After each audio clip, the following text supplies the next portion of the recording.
My name is CR-Volcanic, but you can call me Connor. And yes, this is what I look like. What were you expecting? Sorry if the video quality isn't amazing. This was a little bit of a spur-of-the-moment decision, and I'm just shooting this on my iPhone. It's getting to be that time of year again. It's dark outside at 4 p.m. and it sucks, and I hate it. Oh, and there's also Christmas too. A couple of other holidays on there, I think. Why not? And every Christmas, I enjoy giving the gift of another group's video series idea that I stole. They ain't doing nothing with it. It's mine now. Team 4-Star used to do this December project, doing top 12 lists for Dragon Ball related topics, and they'd release a new video every day for 12 days, ending on Christmas Eve, and they'd probably put something out there for Christmas too. I love that idea. It was a little something to look forward to every year, kept that holiday spirit going, and it was fun to read the discussions between fans in the comments and all that. I nabbed the idea for Monster Hunter 2 years ago, called it Merry Huntmas, because finding a good portmanteau for Monster Hunter and Christmas was not easy to do, and we're doing it again. It's pretty fun. We did flagships 2 years ago, we did maps last year, and this year, what we'll be doing are monster classifications. So stuff like your Elder Dragons, your Flying Wyverns, your Carapaceans, your Feline, even fish is a category. Yep, just fish. It's one of them.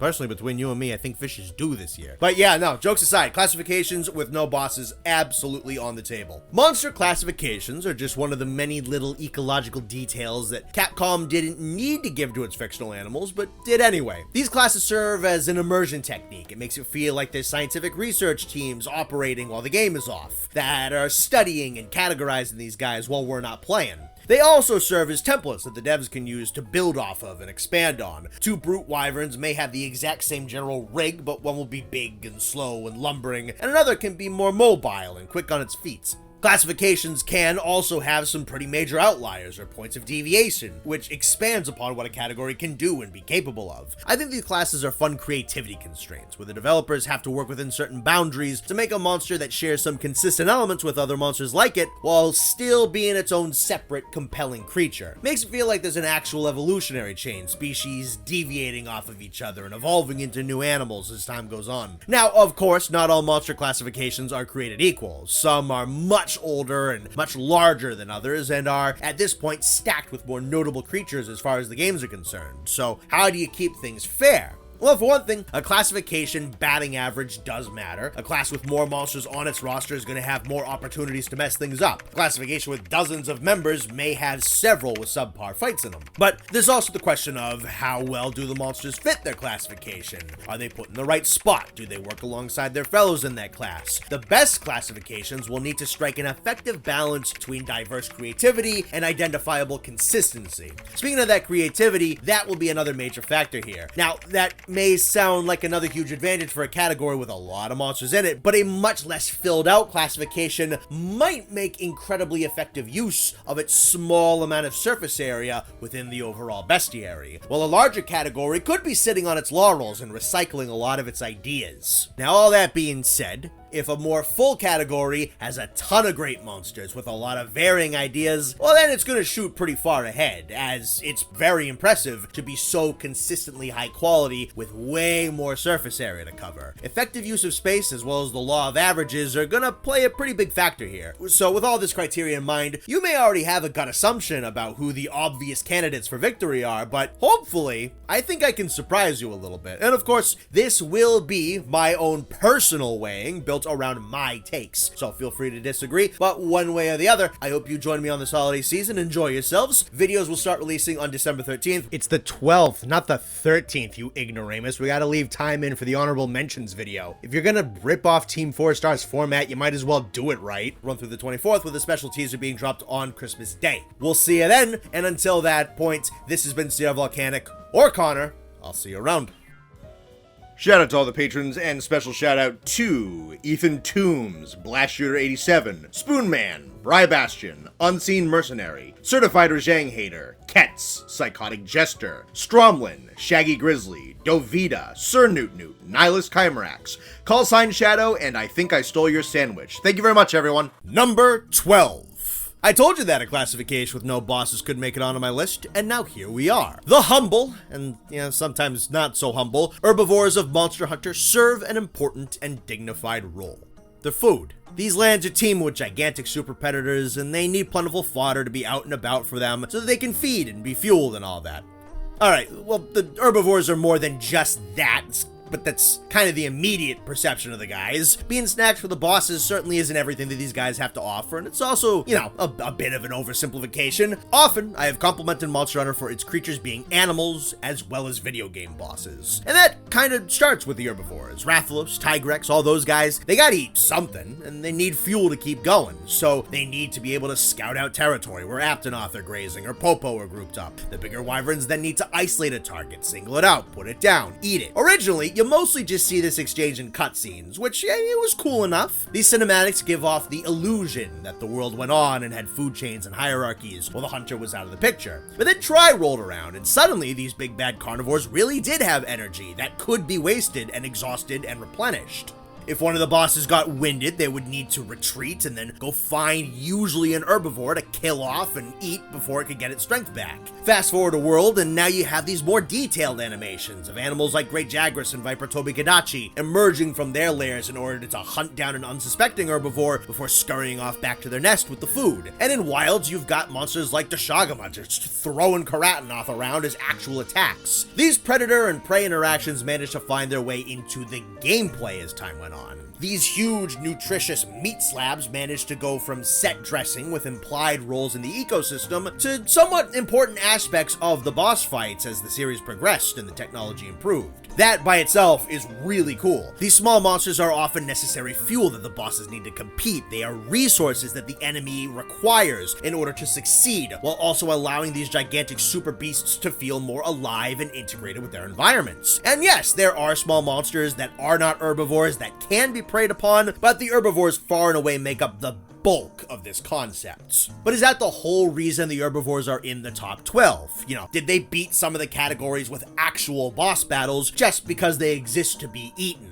No, of course not. Sticking with just the world building for a moment, the herbivores make up the bulk of the domesticated monsters in Monster Hunter as well. Big, strong, and agreeable animals like Aptonoth and Popo are often used as beasts of burden, pulling carts and likely assisting in framework. The village of Burna keeps Mufa around as livestock, using their wool for clothing, and the people of Kunafa keep Delphodons around to make cheese from their milk. Again, the herbivores play an excellent supporting role in Monster Hunter's setting, giving the major players in the world these incredibly important resources needed for their continued survival. I honestly wish we had more examples like this to go off of. You know, relationships with animals are a massively important aspect of how we humans survived in the real world, and it's awesome to see that concept manifest with fantasy creatures. So now what about beyond that? What can the herbivores do for themselves? Are they particularly interesting from a gameplay perspective in the slightest? This sorta is and isn't one of the weaknesses of the herbivore classification. There is a fair bit of overlap in what these guys do and how these guys react. You got your big slow lumbering ones, you got your fast spry hopping around ones, and these kinda in between more bipedal ones. There are some cool minor differences in their personalities and behaviors, but due to their limited combat abilities, there's only so much the herbivores can do to differentiate themselves from one another. I will cut these guys some slack though, as they are extremely, as I said, limited in their gameplay.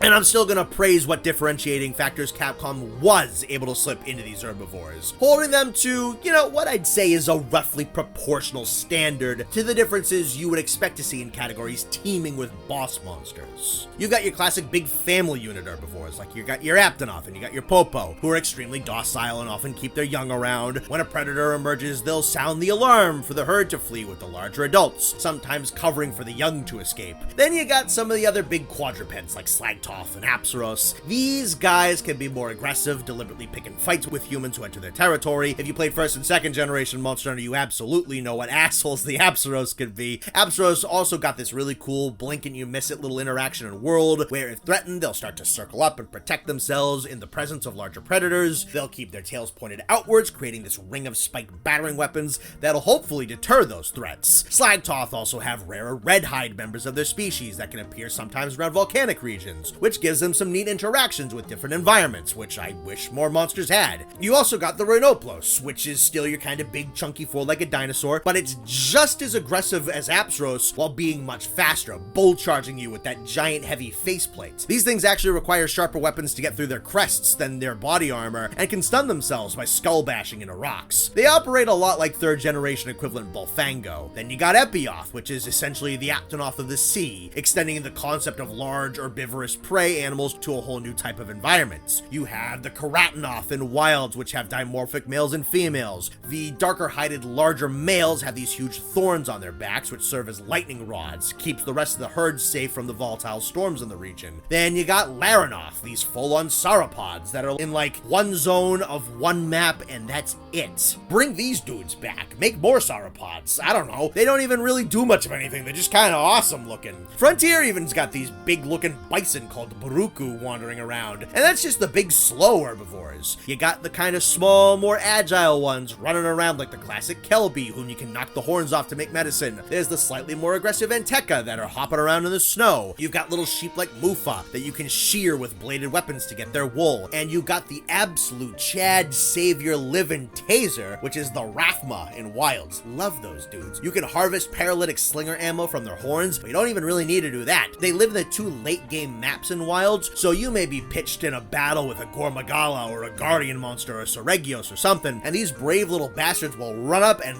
blindside these bosses for you with paralytic shocks. Love how they look, too. Then World came along and added another grouping of herbivores with this more pachycephalosaurid biped-looking vibe. You got the more overtly inspired Kestodon running around in the woods and the deserts. They also have sexually dimorphic traits. Then you got the more hostile volcanic Gastodon, which have these big fur manes or something for some reason. These turds are probably the world versions of Bolfango, by the way. If they don't get decimated by the large monsters on the map, they will try to ram you. They're punks. Then you got Wild's more peaceful Dalthodon, which are these big goat-looking livestock dinosaurs. There's a half-decent amount of small details and behavioral changes, minor interactions between all of these herbivores, which do help them feel distinct and like they have their own little role, even if they're all somewhat similar on a surface level. Again, this is nowhere near as much behavioral and ability diversity as there would be in a more boss-oriented classification, but the developers managed to squeeze a lot of variety out of just big prey animals that exist mostly to serve or to die.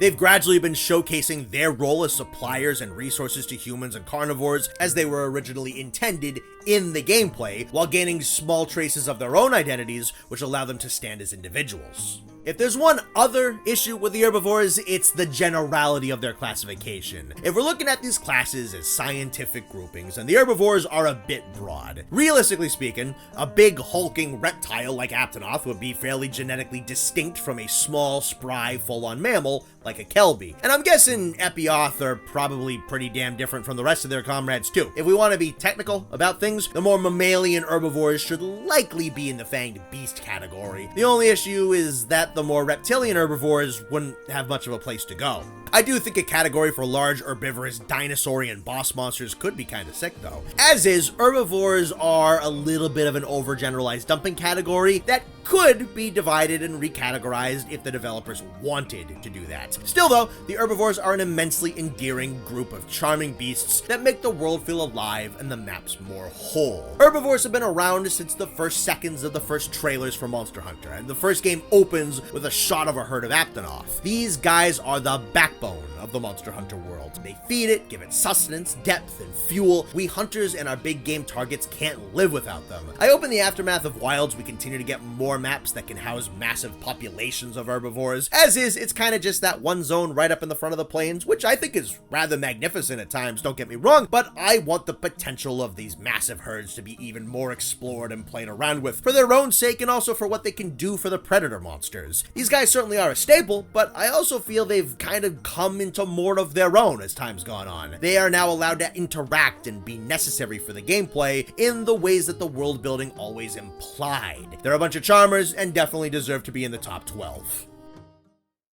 Number 11. A favorite trope of any sci-fi or fantasy series that wants to have cool-looking creatures in it is the giant bug. You got your massive bees, your huge ants, your gargantuan mantids, some kind of amalgamation insect monster. It's a great idea. Insects are kind of alien to us. They're extremely unemotional, impersonal, gangly, chitinous, uncanny, usually pretty violent, endlessly instinct-driven. The insect world is the nightmare realm if you look close enough. So of course, Monster Hunter got in on that action with the Neopterons. The Vespoid and the Hornitar are as old as Monster Hunter itself, and if you played older Monster Hunter, you know the Vespoid pretty damn well. These aggressive, heat-seeking, paralysis-inflicting wasp bastards could be stressful to deal with during a boss monster encounter. They did not care what kind of giant dragon was in the same battle zone with them. They existed to leave you, specifically, incapacitated and primed to just be obliterated by the monster that you were trying to focus on. Hornitars weren't nearly as serious, just, hoppy little ankle biters that were closer to the ground and a bit easier to hit, but they could flinch you. The two of them made for pretty effective obstacles in the early games. Fragile, mobile, tough to hit, and eager to trip you up against stronger foes. In a way, they kind of complete the encounter, serving as an accessory to the, at the time, much more simple combat design of the larger monsters. From there, a Vespoid Queen was introduced in Freedom Unite. She had a neat little gimmick where she could only appear in a certain quest after a certain amount of her Vespoids were slain on the map. That's kind of where the neatness ends, though. She had like 2 attacks, one where she tries to sting and paralyze you, and then she had a defense down gas attack that got the lesser Vespoids all worked up to sting and paralyze you. Neat idea for a summable Insect Queen boss fight, not all that fun or engaging to go up against though. You also had your Great Thunderbugs, which were seemingly sentient balls of lightning made up of dozens of little Thunderbugs. These kinda just did what Vespoids already did though. They hone in on you, they fly at you, they paralyze you. Visual concept was super neat, but they were just slower and lower flying versions of something you already had, and mostly served as an accessory to the Yamatsukami boss fights.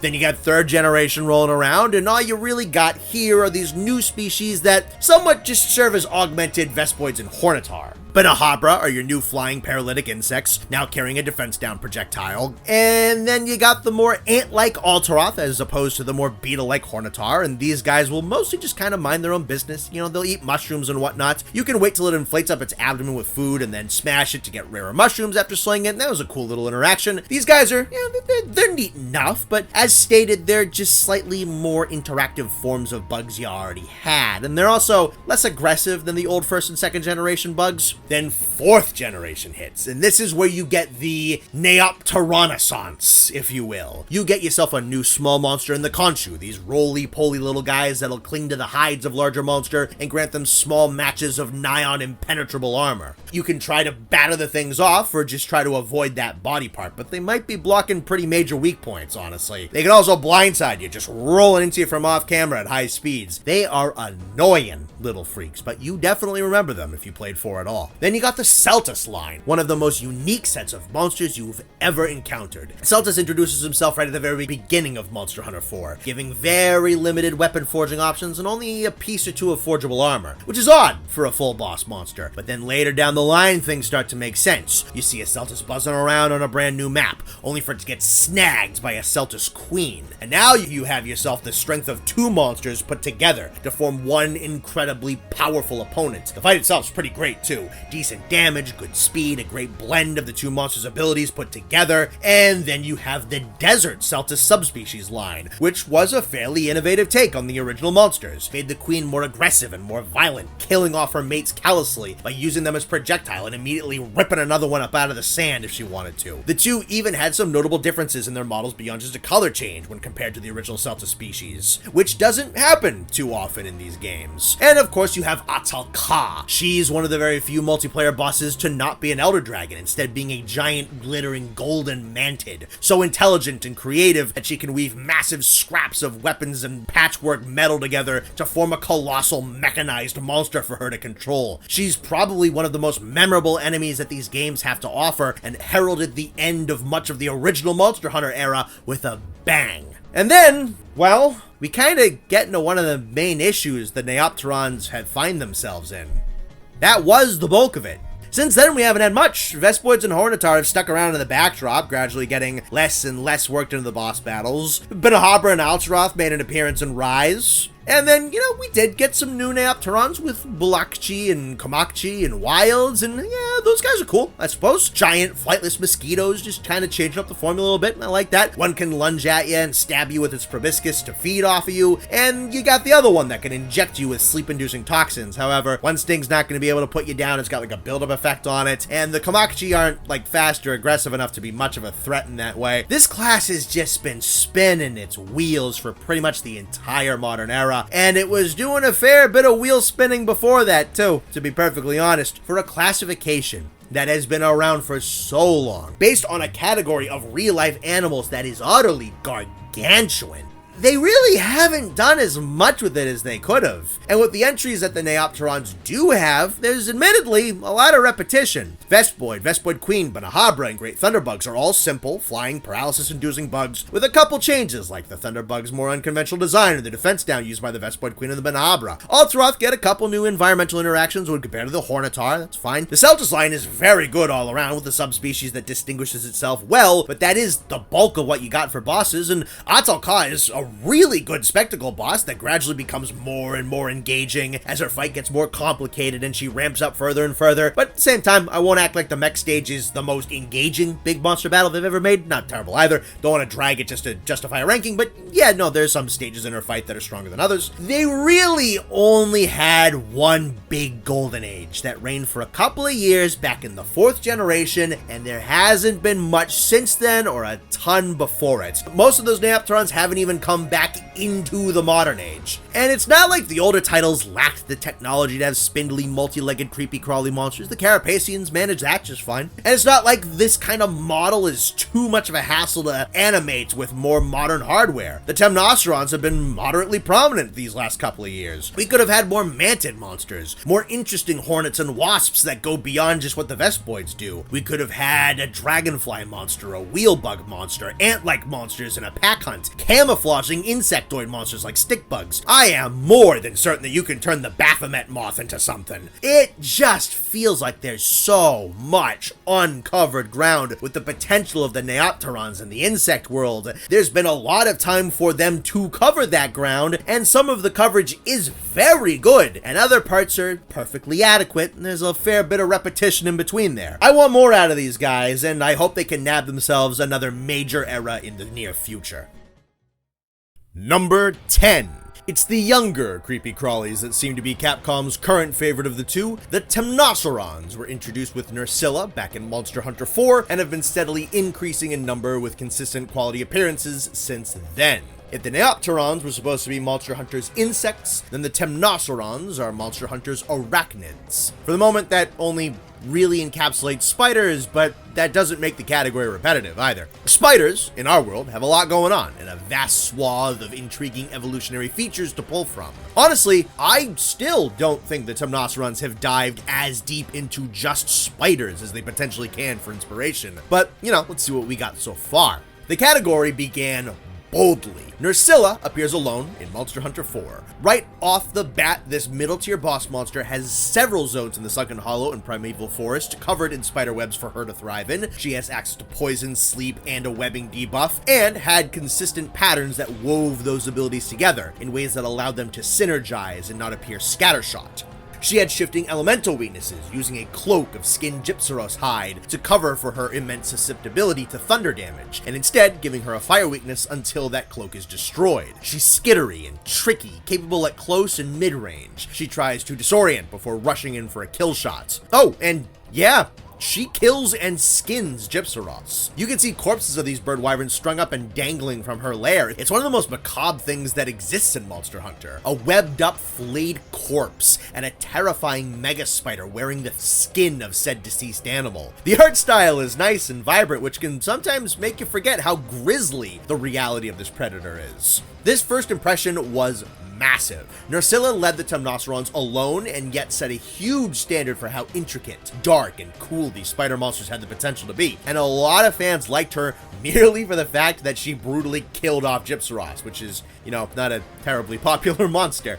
The shrouded Nursilla is, I would say, one of the weaker Temnocerons, not because she's bad, but she's just assembled very odd. Making a desert-dwelling, burrowing ambush predator spider, that is an awesome idea. but she wears Kezu hide instead of Gypsyros hide, which doesn't make any sense, since Shrouded doesn't have any overlapping territory with Kezu. It might have been intended that she was to go to the Sunken Hollow at one point, but I don't think there's any quests that ever take her there. She barely uses the paralysis abilities that Kezu is supposed to give to her, operating almost as even more of a poison monster than the regular Nursilla is, and this one can also web swing around on just nothing. No cave ceiling, no web structure, just open skies. In fact, she can do an extended combo web swing on the nothing. This one's a cool concept. It plays around with this alternative hunting gimmick that some spiders use where they have underground trapdoors to attack from below instead of from above, but the execution is fumbled pretty rough. Then we skip world, because anything that wasn't a wyvern or a dragon pretty much skipped world for the most part, and where the Neopterons faded into the background, the Temnocerons held out strong and steady. Some of my personal favorites fights in Monster Hunter Rise are the Rachna-Kadakis, the biggest, baddest Temnocerons we have so far. Huge spiders carrying massive egg sacs on their abdomens, each with flamethrower breath and the ability to send their young flying either as projectiles or as tethers that they can use to rapidly reposition on the battlefield. Instead of ensnaring you in webbing in order to put you down with toxins, the Rachnas wrap you up so that they can burn you alive in their spider silk. The Pyre Rachna has some great looking texture work, with her web armor being all charred and burned. She has these two demon-inspired horns protruding from her head to give her a nice, towering, sinister silhouette. Pyre's the more elementally inclined one, using her flame breath more often and sending sparks down her web lines to cause her young to explode like TNT, whereas the regular Rachna is built a little bit more around group synergy, trying to web you up and then flatten you while using her young to constantly pull her around. Pyre is another Temnoceron subspecies with a fight that I enjoy quite a bit, and I think struggles to strike the strongest chord in the game that she's in, due to the fact that she's not the largest departure from the regular Rachna, elaborating on her in some admittedly neat ways,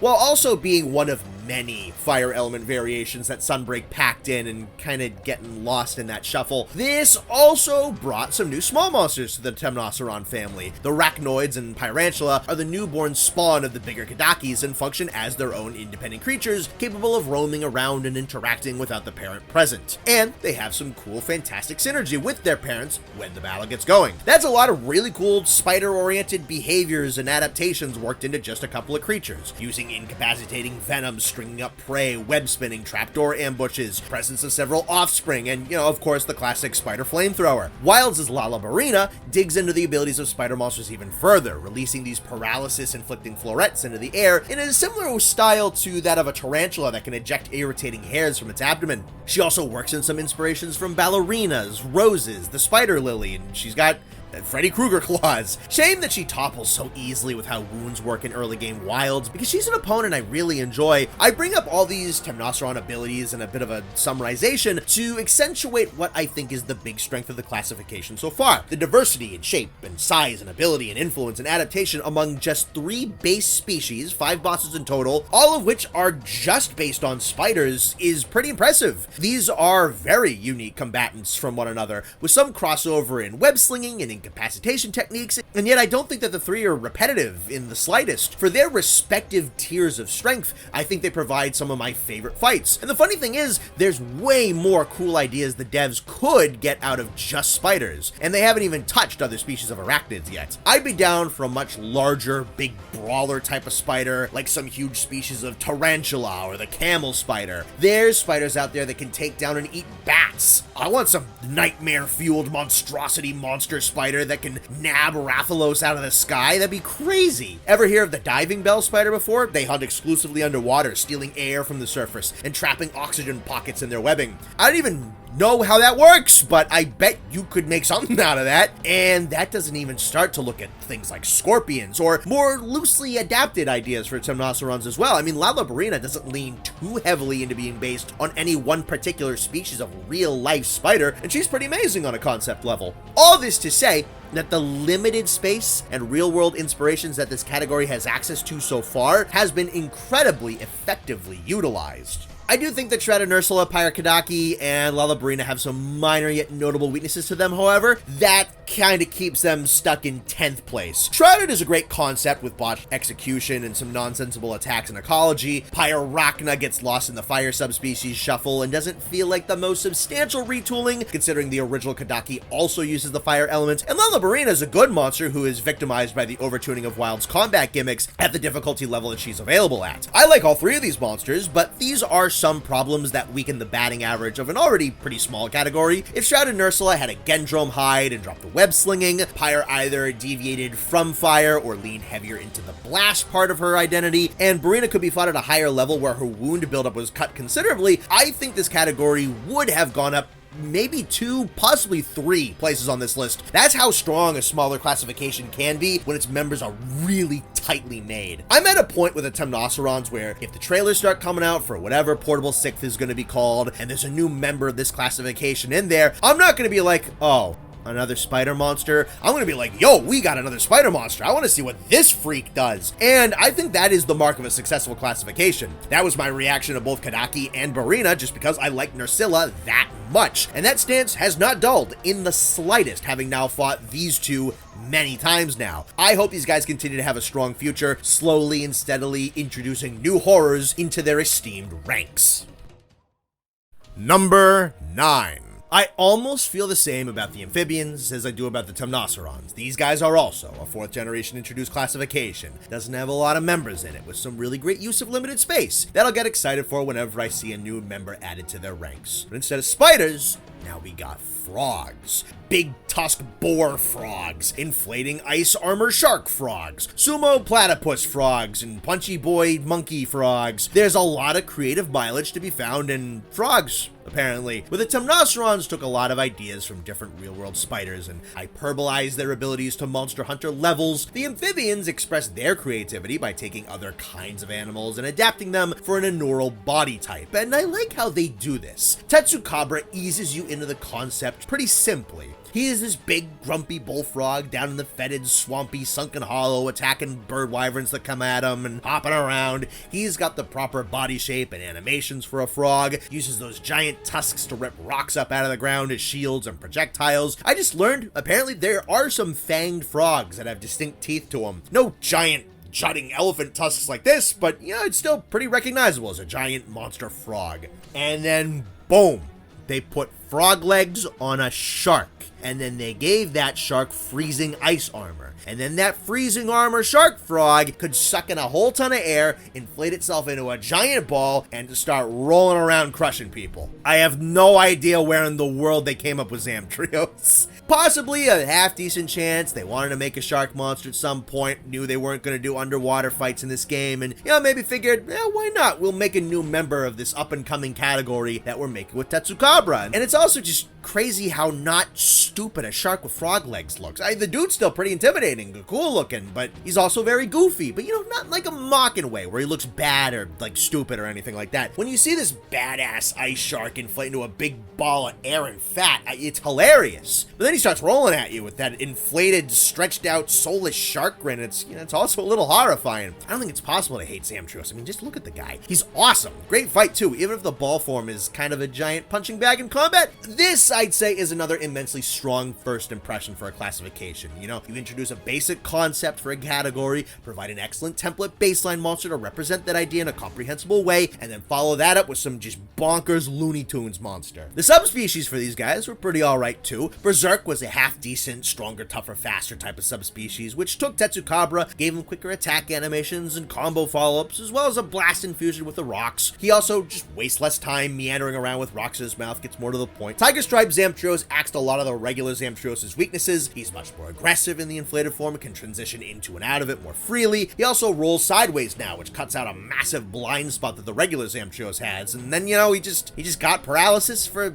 some reason. They're not the most groundbreaking subspecies that 4U had, but they were pretty good next step up versions of the 2 amphibians that 4 provided, and it rounded out our roster to 4 decent entries with these little Zamites as well. So I guess, technically 5. They pal around with the bigger Zamtrios and try to suck the blood out of you. They're fun. Drill Tusk Tetsukabra is, I think probably the biggest blemish on the category, he's one of the lamer deviants, focusing mainly on just using larger rocks without Berserk's more frantic, more fun pacing. I guess he's got, a bit of a wrestler vibe going. He's got this charged up giant slam attack and the ability to suplex rocks over his shoulder at max level. That's kind of cool. But if you want a real wrestling amphibian, Tetranodon brings the amphibians back to rise, keeping that super goofy charm intact. Tetranodon, again, takes your frog-like body structure and seamlessly slips it onto a brand new animal. This time, a giant, mossy platypus turtle, meant to invoke the mythical Kappa. And this dude's just a full-on sumo. He's got the hand on the hip side stomps. He's got the big belly smacks, the big loud clap attack, the pressurized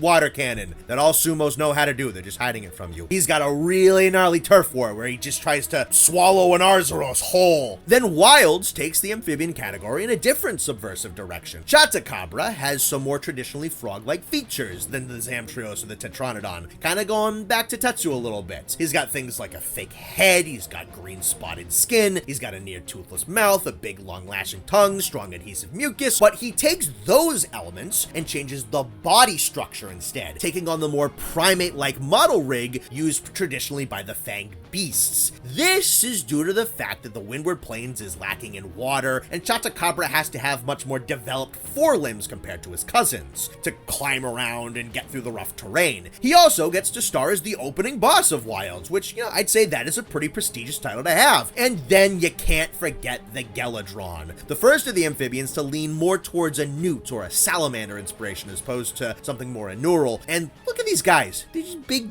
doofy purple friends. They're roaming around, they're hanging out. I love them. Apparently, they also have to reproduce a ton because they have virtually no defenses. They taste absolutely delicious, and they kind of just get slaughtered for that fact. So, that's nice. I definitely love to see more salamander-like amphibian bosses in the future as well, if this is anything to go off of. There's a lot to love about the amphibians. I think what I love most about them is their overarching sense of humor. They're all just pretty funny. It's a joy to have them around. They have goofy personalities and designs and attacks. Sticking a platypus and a shark on frog legs is hilarious, but it works. The proportions are great, most of the fights are very solid, the designs are inspired. It's a different strand of concept maximization compared to the Temnocerons. Those guys ask, how many spiders can we turn into monsters? The amphibians ask, how many monsters can we turn into frogs? And then Wilds, I think, gives the category a lot of extra bonus points by veering off of even that trajectory and trying out the classification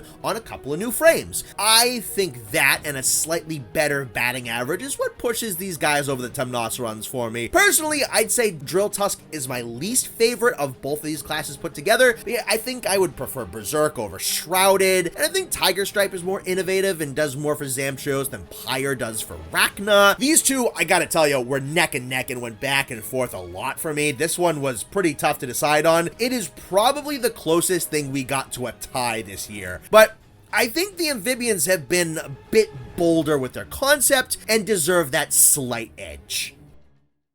Number 8. The arthropods are back for one last lap, and of these categories, it is the crabs who are king. And you may be saying, the crabs? Connor, I mean, they're neat, but they've been stuck to like 3 members forever. Well, the Carapacians do have a few aces up their sleeve that are absolutely worth mentioning, so let's break this down. In Monster Hunter DOS, the range of monster categories expanded fairly drastically. It added a lot of new body types that divorced themselves from the typical wyvern model. One of these new ideas was the Carapacians, gigantic hermit crabs that scuttled around in deserts and jungles and swamps and near the waters of volcanic islands, anywhere nice and hot with some water nearby. You've got your Hermitar, and you've got your Cenotar. Red crab, blue crab. Both pretty similar. They're ill-tempered beach stalkers who harass anything and everything that disturbed them, striking from beneath the sand or the soil and scuttling after whomever annoyed them. They made for a neat little addition, small monsters who weren't peaceful herbivores or pack-hunting bird wyverns. They added some good spice to the mix, but they're little pushover crabs. Somewhat durable, but you can just kind of batter them around and put them down relatively quick until they grow up.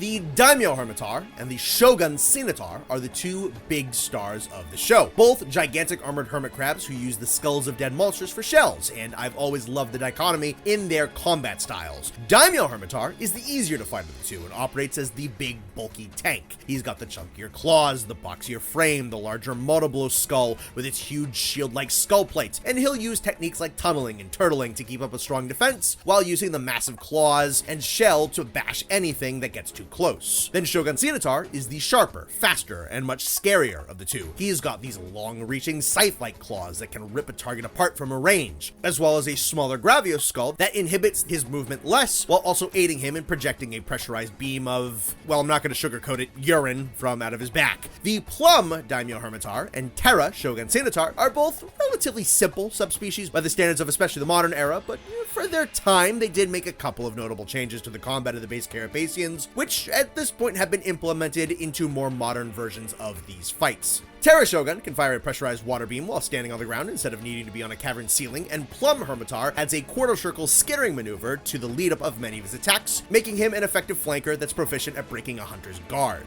Speaking of solid for his time, you have the Goliath that is Shen Garen. Now, Shen Garen does get a little bit of grief for being yet another gigantic, passive, not particularly engaging siege monster, much like Lao Shenlong from the early games, but I think Shen did make some notable improvements over Lao's original gameplay design. First of all, the dude's menacing. A gigantic, unemotional, gangly crustacean emerging from the fog to assail this fortress, carrying the skull of a Lao Shenlong upon his back. That by itself is a harrowing image.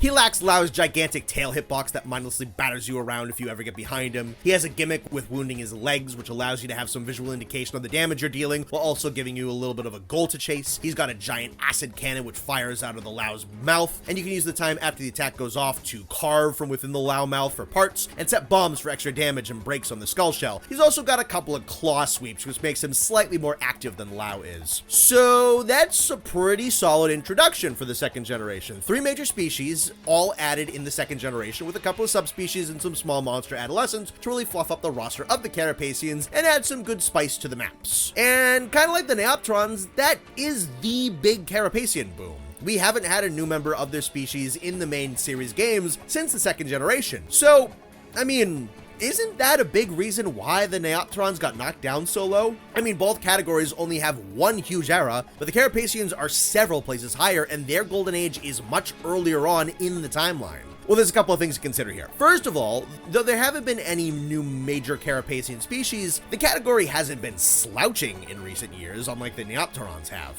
Daimyo and Shogun have been around in several titles recently, and have been consistently high quality with some decent growth to their combat abilities. Daimyo Hermitar has become a bit more of a counter monster, attacking out of his guarded stance in retaliation to incoming hits, and he can also be a little bit more aggressive with claw slams, jumping attacks, while also implementing those quarter circle skittering maneuvers like Plum Daimyo. As for the Shogun, he has the bleed status added to his claw attacks, as well as a plethora of new moves which can close distance and protect his back and flank better than he ever could historically. He also has Terra's ability to fire the water beam out of his back on the floor rather than just needing to be on cave ceilings. Then you have the Deviants, Stonefist Hermitar, and the Rustraiser Scimitar. Stonefist is alright, having stronger hits with his overdeveloped claw, using his blocking stance more consistently, and getting some new attacks with his monoblow shell. His fight is perfectly fine, but doesn't utilize the giant claw gimmick quite as much as it maybe could have. Rustraiser, on the other hand, is one of the best of the entire Deviant line. He is an insanely creatively conceptualized monster, executed beautifully. Rustraiser uses the Skull Shell Hermit Crab gimmick with the head of a Glavenus, using the specially designed teeth of that monster to sharpen his claws into giant serrated death machines. So in the last few years, the Carapacians have been subtly doing decent work, adding some quality variations and improving their fights over time. Though limited, the classification has a solid batting average with 3 species that have some tight-knit similarities as well as key differences in their individual identities. That's not bad, but would that push it over the amphibians? As is? No, I don't think so, but there's one more card the Carapacians can play: the Frontier Carapacians. titles. So now that we're at this point, yes, I will give Frontier a nod and count their guys on the classification rosters. I fought everything in that game at this point, and Frontier's barely a spin-off. It's more so just kind of a giant Monster Hunter game with some light MMO mechanics that never came to the West. It's also pretty easily publicly available at this point. Explore and Online don't really exist anymore. They might get mentioned here or there, but I haven't played them. I'm assuming that probably less than a dozen of my subscribers have played them either, and those games also have a lot of gag monsters and super minimalistic variations, but I'm not too sure how to even rank for these videos. In fact, if I looked at Online, there's some kind of lame Carapacian variations that would probably hurt this category. And, you know, since like Tenna didn't get talked about for the Neopterons, I'm not going to let Belidae give too much credit to the Carapacians. Frontier's also just the most like a conventional Monster Hunter game out of all of these spin-off titles. But yeah, Frontier Carapacians. Now, the Akura family is an interesting case. They exist as Carapacians partially because the Temnocerons didn't exist at the point of their creation. They are these crystal-spewing scorpions, and it would make a bit more sense for these guys to buddy up with the other arachnids, but they have yet to be reclassified, so Carapacians they remain. Akura Vashimu and Akura Jebbia are pretty sick. They look awesome. They're pretty tricky with some bizarre attack timings to learn and several spins and claw strikes and tail slams at their disposal.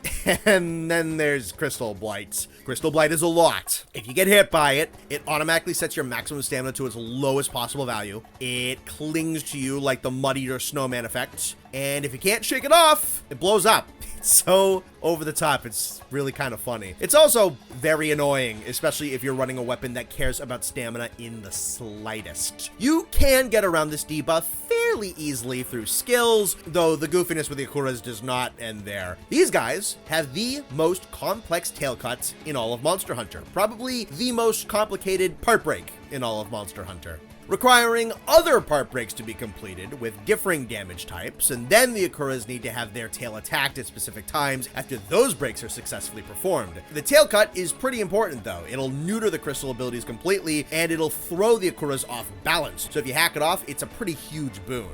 Then you also have Tycoon Zamuza, who is awesome. He's a gigantic, menacing Carapacian, dwelling in deep dark caverns, his shell covered in mud and fungus. You can chip this off to reveal a bright orange shell, which attacks a little bit faster. And if you break every single chunk of his armor off, you can unveil a secret third form, which is this fast-moving lightning crab. So Frontier adds a little extra diversity to the Carapacians, moving off of the hermit crab formula, broadening the category to some new types of arthropods, and using those new skeletal models to diversify the range of attacks and behaviors the Carapacians have access to. I do think Zenith Akura Vashimu hurts the category a little bit. That guy's nuts. Still has the Crystal Blight debuff. Also has Zenith Paralysis, which can force flinch you out of any animation even after paralysis has worn off for a limited period of time. And he also has a one-shot pin. He might have been a little bit too much. Though his tail cut is easier to perform than the standard Vashimu's, and if you lop that off, you've basically won. Zenith Tycoon Zamuza balances that out a little bit for the most part. He's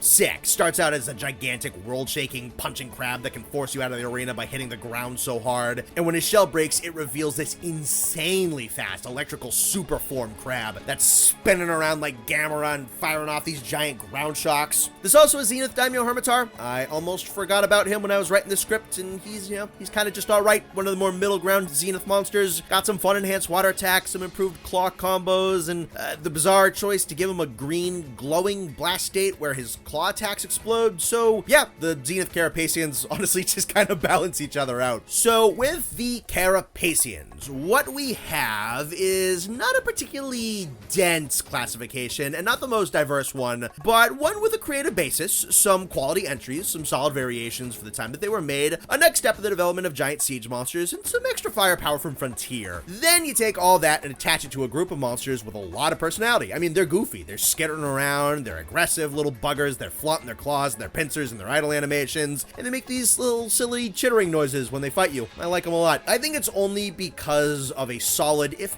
kind of minimal, modern run and some good contenders in Frontier that keeps them above the amphibians for me, but this is another one that was pretty close. The lack of new members in the main series, a couple of recycled, if well elaborated on ideas, and a couple of members like Shen, Terra, Stonefist, and a couple of the Zeniths that are fine for their era, but aren't particularly exemplary or just straight up flawed, keep them from going any higher than this. I mean, we're gonna start hitting the big leagues pretty soon, so get ready.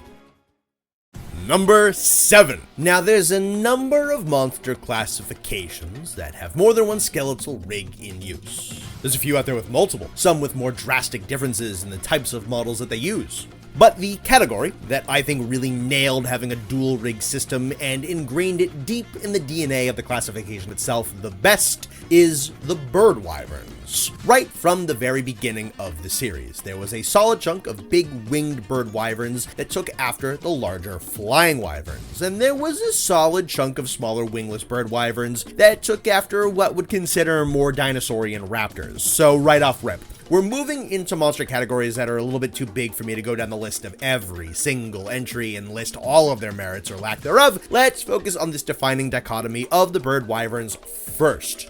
The more raptor-like bird wyverns have had a long-standing role as your typical roster of opening bosses in a Monster Hunter game. Of this grouping, Velocidrome, Geodrome, Great Jaggy, Great Macau, and Great Azuchi have all had the privilege of being the opening bosses in various Monster Hunter games. Some of these guys have helmed a few titles apiece, actually. None of the monsters in this chunk of the roster are particularly powerful, and admittedly, a lot of them are fairly samey. Velocidrome, Geodrome, Gendrome, and Iodrome all have essentially the same exact animations, with Geodrome and Iodrome simply adding a spat up projectile. They have the same sound effects with different pitch changes, they have very similar models, similar attack patterns, their small monster counterparts will usually run with them in sets of 2. I'm certain there's a few subtle changes in combo structure and weaknesses with these 4, but I think anyone would be forgiven for thinking they're all effectively the same monster. Even Monster Hunter 4 and Generations didn't individualize them a ton. There is a group of theropod bird wyverns that got their start in the 3rd generation that have done some better work to play around with the raptor formula, especially as time has gone on. These fellas are called the dog wyverns, named that way because instead of beaks, they have elongated flesh and bone snouts and jaws somewhat akin to a canine. The Great Jaggy, Baggy, and Roggy are also a little bit similar, but they have much more deviation in their models, sound design, and clearer differences in attack patterns, with a few unique moves here and there. You got things like the Great Jaggy's specialized command howls and the Great Roggy's lingering gaseous poison attacks. The Great Macau may very well be the best of the theropod bird wyverns, period. He's this bright green, heavily feathered, kickboxing raptor who bounces around on his tail and uses it to springboard into attacks. And eventually, you get the Great Azuchi, who goes for a more mammalian design and focuses heavily on big swinging tail moves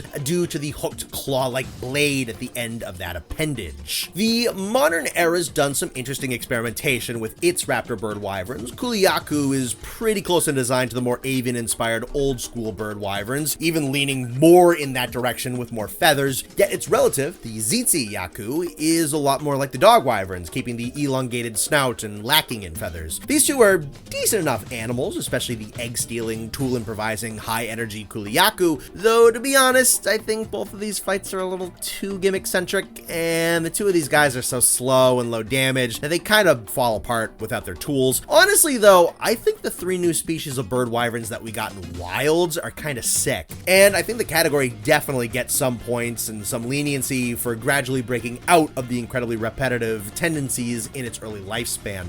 The Talioth are pretty similar to your typical pack hunting bird wyverns, but these guys have no alpha and display much more coordinated hunting abilities, banding together to jump much larger targets altogether. Packs of Talioth can successfully harass and wound full boss monsters in Wilds, and in a context where this wasn't a video game, I could see 5 or 6 of these guys dropping a Kamatrice or a Balahara. The Kranadath are sick as hell. These guys are incredibly aggressive hunters with these 4 protrusions sticking out of their necks, which they can expand and contract with their muscles. They have bits of soft, fleshy coloration on the insides of these protrusions, which provides this illusion that the Kranadath have giant jaws, which makes for an imposing intimidation display. These guys can then bring the plates all together to make heavy battering weapons, which they can use to slam into heavily armored foes to weaken defenses and shatter bones. I love how freaky these things are. And then you got the Porcuplumes, which are unsurprisingly pretty porcupine-like. They kind of look like the Final Fantasy chocobos, and when threatened, they poof up their plumage on their heads, which is loaded up with a a bunch of piercing quills. I think these guys have done a lot of improving as they've gone on. There aren't any raptor bird wyverns that are challenging in the slightest past the beginning of each game, and there's an absolute ton of recycling and repetition in the early games, as well as a few fights that I think are a little bit annoying or just not very engaging. But this subcategory of the bird wyverns has grown fairly well. Entries like Macau and Azuchi are at the point where they have entirely their own attack animations and have much more filled out movesets compared to the old first generation raptors. The Talioth add a lot more dimension and promise to the idea of these raptors being pack hunters, again actualizing animalistic concepts that used to only really be shown in cutscenes. Unfortunately, I think the existence of the brute wyverns likely means that we will probably not be seeing this particular subgroup go too far beyond the bounds of early game boss monsters, and that puts some limitations on how enthralling and complex these guys are going to be allowed to be. But for games like these, quality at the entry level is important, and I'd like to think that these guys have aged very well. Now, let's take a look at their big brothers, the flying bird wyverns, the other half of this classification and entry. Truth be told, the story here isn't that different. The flying bird wyverns are a grouping of monsters that take a lot of inspiration from the more traditional flying wyverns, only now sporting beaks, feathers, smaller, slimmer body frames, and often brighter colors and usually more eccentric personalities, and they're often far weaker than your average flying wyvern. See, where the theropod bird wyverns are often your introduction to the boss fights of Monster Hunter in general, the flying bird wyverns are typically the end of the tutorial, something a little bigger and a little punchier with a few more built-in mechanics to test your mettle and teach you how the games work. In fact, their first and maybe most famous member is the shining example of this concept. The Yonkutku is lauded as being the first major hurdle in the series, period. After cutting through some of the early game raptors, it is the Kutku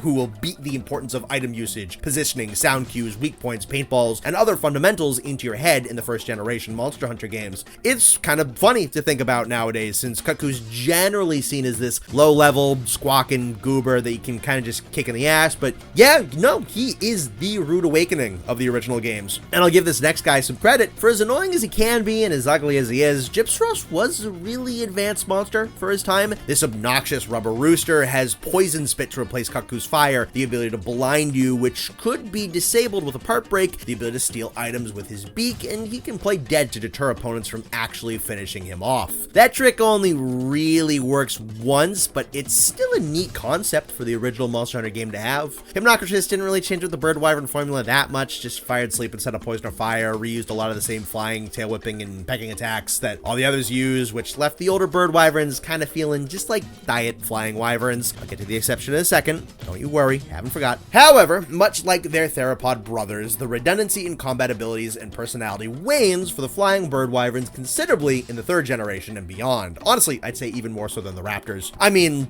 let's just look at three examples that are similar on a surface level. Yonkutku, Kurupeko, Aknosom. All three are end of low tier difficulty, fire-wielding flying bird wyverns. Yonkutku are more curious, sociable, and skittish, running around flinging fireballs wildly, squawking and leaping, causing a commotion when agitated, having this sleek pink shell. Kurupeko is more feathery, colored green, and is a louder, craftier, trickier bird wyvern. It creates sparks with the flint-like edges of its wings. It has a much different shape compared to most of the other bird wyverns, and its trademark weapon is mimicking the calls of other animals to summon them for protection. And then Aknosom is this feathery, white, very beautiful looking bird wyvern with the sleek furling and unfurling bands of feathers around him. He is the most controlled and composed of the three that I've mentioned, fighting with more graceful kicks and wing sweeps and fireball barrages. I think Malfestio and his Nightcloak deviant are probably the best adrenaline shot the category has received in a good long while. They have a unique body frame all their own, using a more vertical owl-like body structure instead of the repurposed flying wyvern skeleton. They have a status all their own, that being confusion, which inverts your movement controls, and they can also use the shifting patterns on their wings to mesmerize you and lull you to sleep. The core Malfestio is a really fun fight, if maybe a tad status spammy. Meanwhile, I think Nightcloak irons out these gimmicks into a more thrilling and satisfying experience. He even adds invisibility to the Malfestio's roster of tricks and wields all of those abilities without feeling too cluttered. And I'd say the Pukis were another solid hit for the class. These guys are pretty dope, gaining power from consuming food in their environment, having important dynamic part outbreaks with their tail cuts, which can limit their attack usage. They have wild, vibrant coloration and grouchy, bully-like personalities. I think Coropuki is one of the best subspecies ever made in how it elaborates on the core species' poison spewing abilities and adapts them into pressurized water beams. Now, I do have a lot of love for these guys. Very high personality, a range of colors and abilities and cool gimmicks. There's a lot of monsters here that I enjoy considerably, but I think what holds the bird wyverns back the most is that of the large monster categories, especially ones this old and packed, they are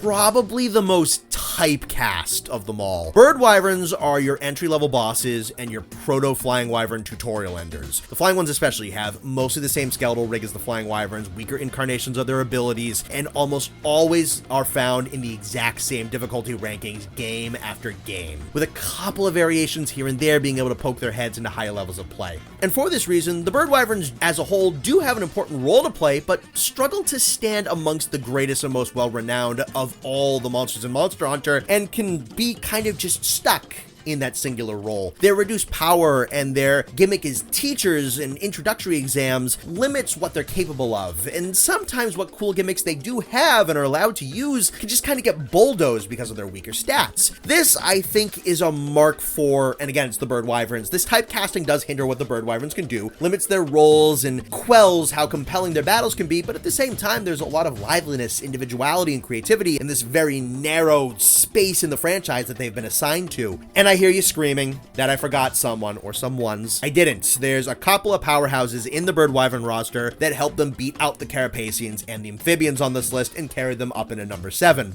Young Garuga is a personal favorite of mine. A dark, violent, erratic relative of the Kutku. He is feisty, intelligent, venomous, a wyvern who is so tenacious and volatile that even with his smaller frame, full-blown, more powerful, bigger flying wyverns will often not bother him, not considering him worthwhile and leaving his territory alone. And then, of course, you get the buff that you get from Frontier. Forokuru is a gigantic hummingbird who gains power from the pollen of the flowers in his domain. Though he has one single moveset, its status properties will change depending on the pollen he has consumed. His battle is not the most high-paced in Frontier, but it is a graceful, cinematic engagement that you have to be choosy in how you prepare against, because you will never be able to counter all of his potential abilities through defensive skills alone. Torridcless is a solar energy-absorbing bird wyvern and probably the single most powerful of their entire order. His body can convert that light into energy, dispelling it in blinding bursts, or more often than not, projecting it into powerful electrical blasts. When those wings are all lit up with energy, the display is marvelous, and his speed, strength, and firepower beats out any of the other bird wyverns as far as I'm concerned.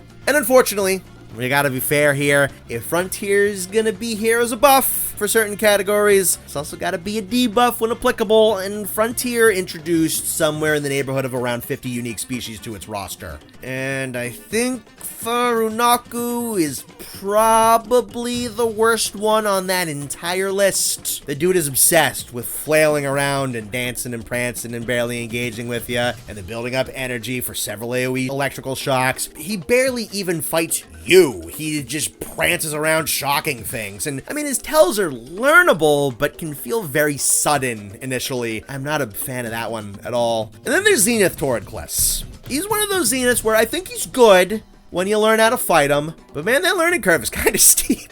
He has no shortage of massive electrical shocks and debilitating blinding lights. He's really good at applying Thunderblight multiple times as well, which at a Zenith level can send your hunter into cardiac arrest and kill them. Not bad once you get into the swing of it, but he's strong and terrifying. I think the bird wyverns being the middle ground of this list makes a lot of sense. There's a ton of early game repetition, and a few entries that I find uncompelling, a tad annoying, little obnoxious, and they're generally very limited role has put hefty constraints on just how good they can be, especially in the main series games. But I think they bring a ton of personality to the table that the more stoic or violent larger wyverns can at times lack. A lot of the color and craftiness and comedy of Monster Hunter can be found here, which is a big reason why I like the amphibians as well. But as we go forwards, the following classes can also contain some of these elements and eccentricism, and they're also just allowed to do a lot more. And I think this is a great spot for the bird wyverns to be in. Number 6. We're now in the top half of the list, so let's move ourselves from a category with a very cleanly defined duality and now go to a category that's way more malleable. The Fanged Wyverns are Well, it's a tad difficult to say. I'll be honest, the battle between 6th and 5th place was also very, very close, and I bumped the Fanged Wyverns down by 1 point, mostly because they're one of the monster categories that's the most loosey-goosey in terms of a proper definition. These guys first appeared with Zinogre in Monster Hunter Portable 3rd. Everybody knows Zinogre, the combo-implementing, lightning-empowered, ferocious Thunderwolf. Not quite a mammal, not quite a dragon or a wyvern, some sort of middle ground, a scaled, somewhat reptilian-looking creature with canine-like features and flowing fur. And then the category went mostly silent for years, barring the appearance of Zinogre and his variations in the 3rd and 4th generation, only to then come back in tremendous force for the 5th generation. And with this big boom of Fanged Wyverns in this era came the question, what exactly are these guys? See, I would say that pretty much every monster classification can be simply summed up in a word or two.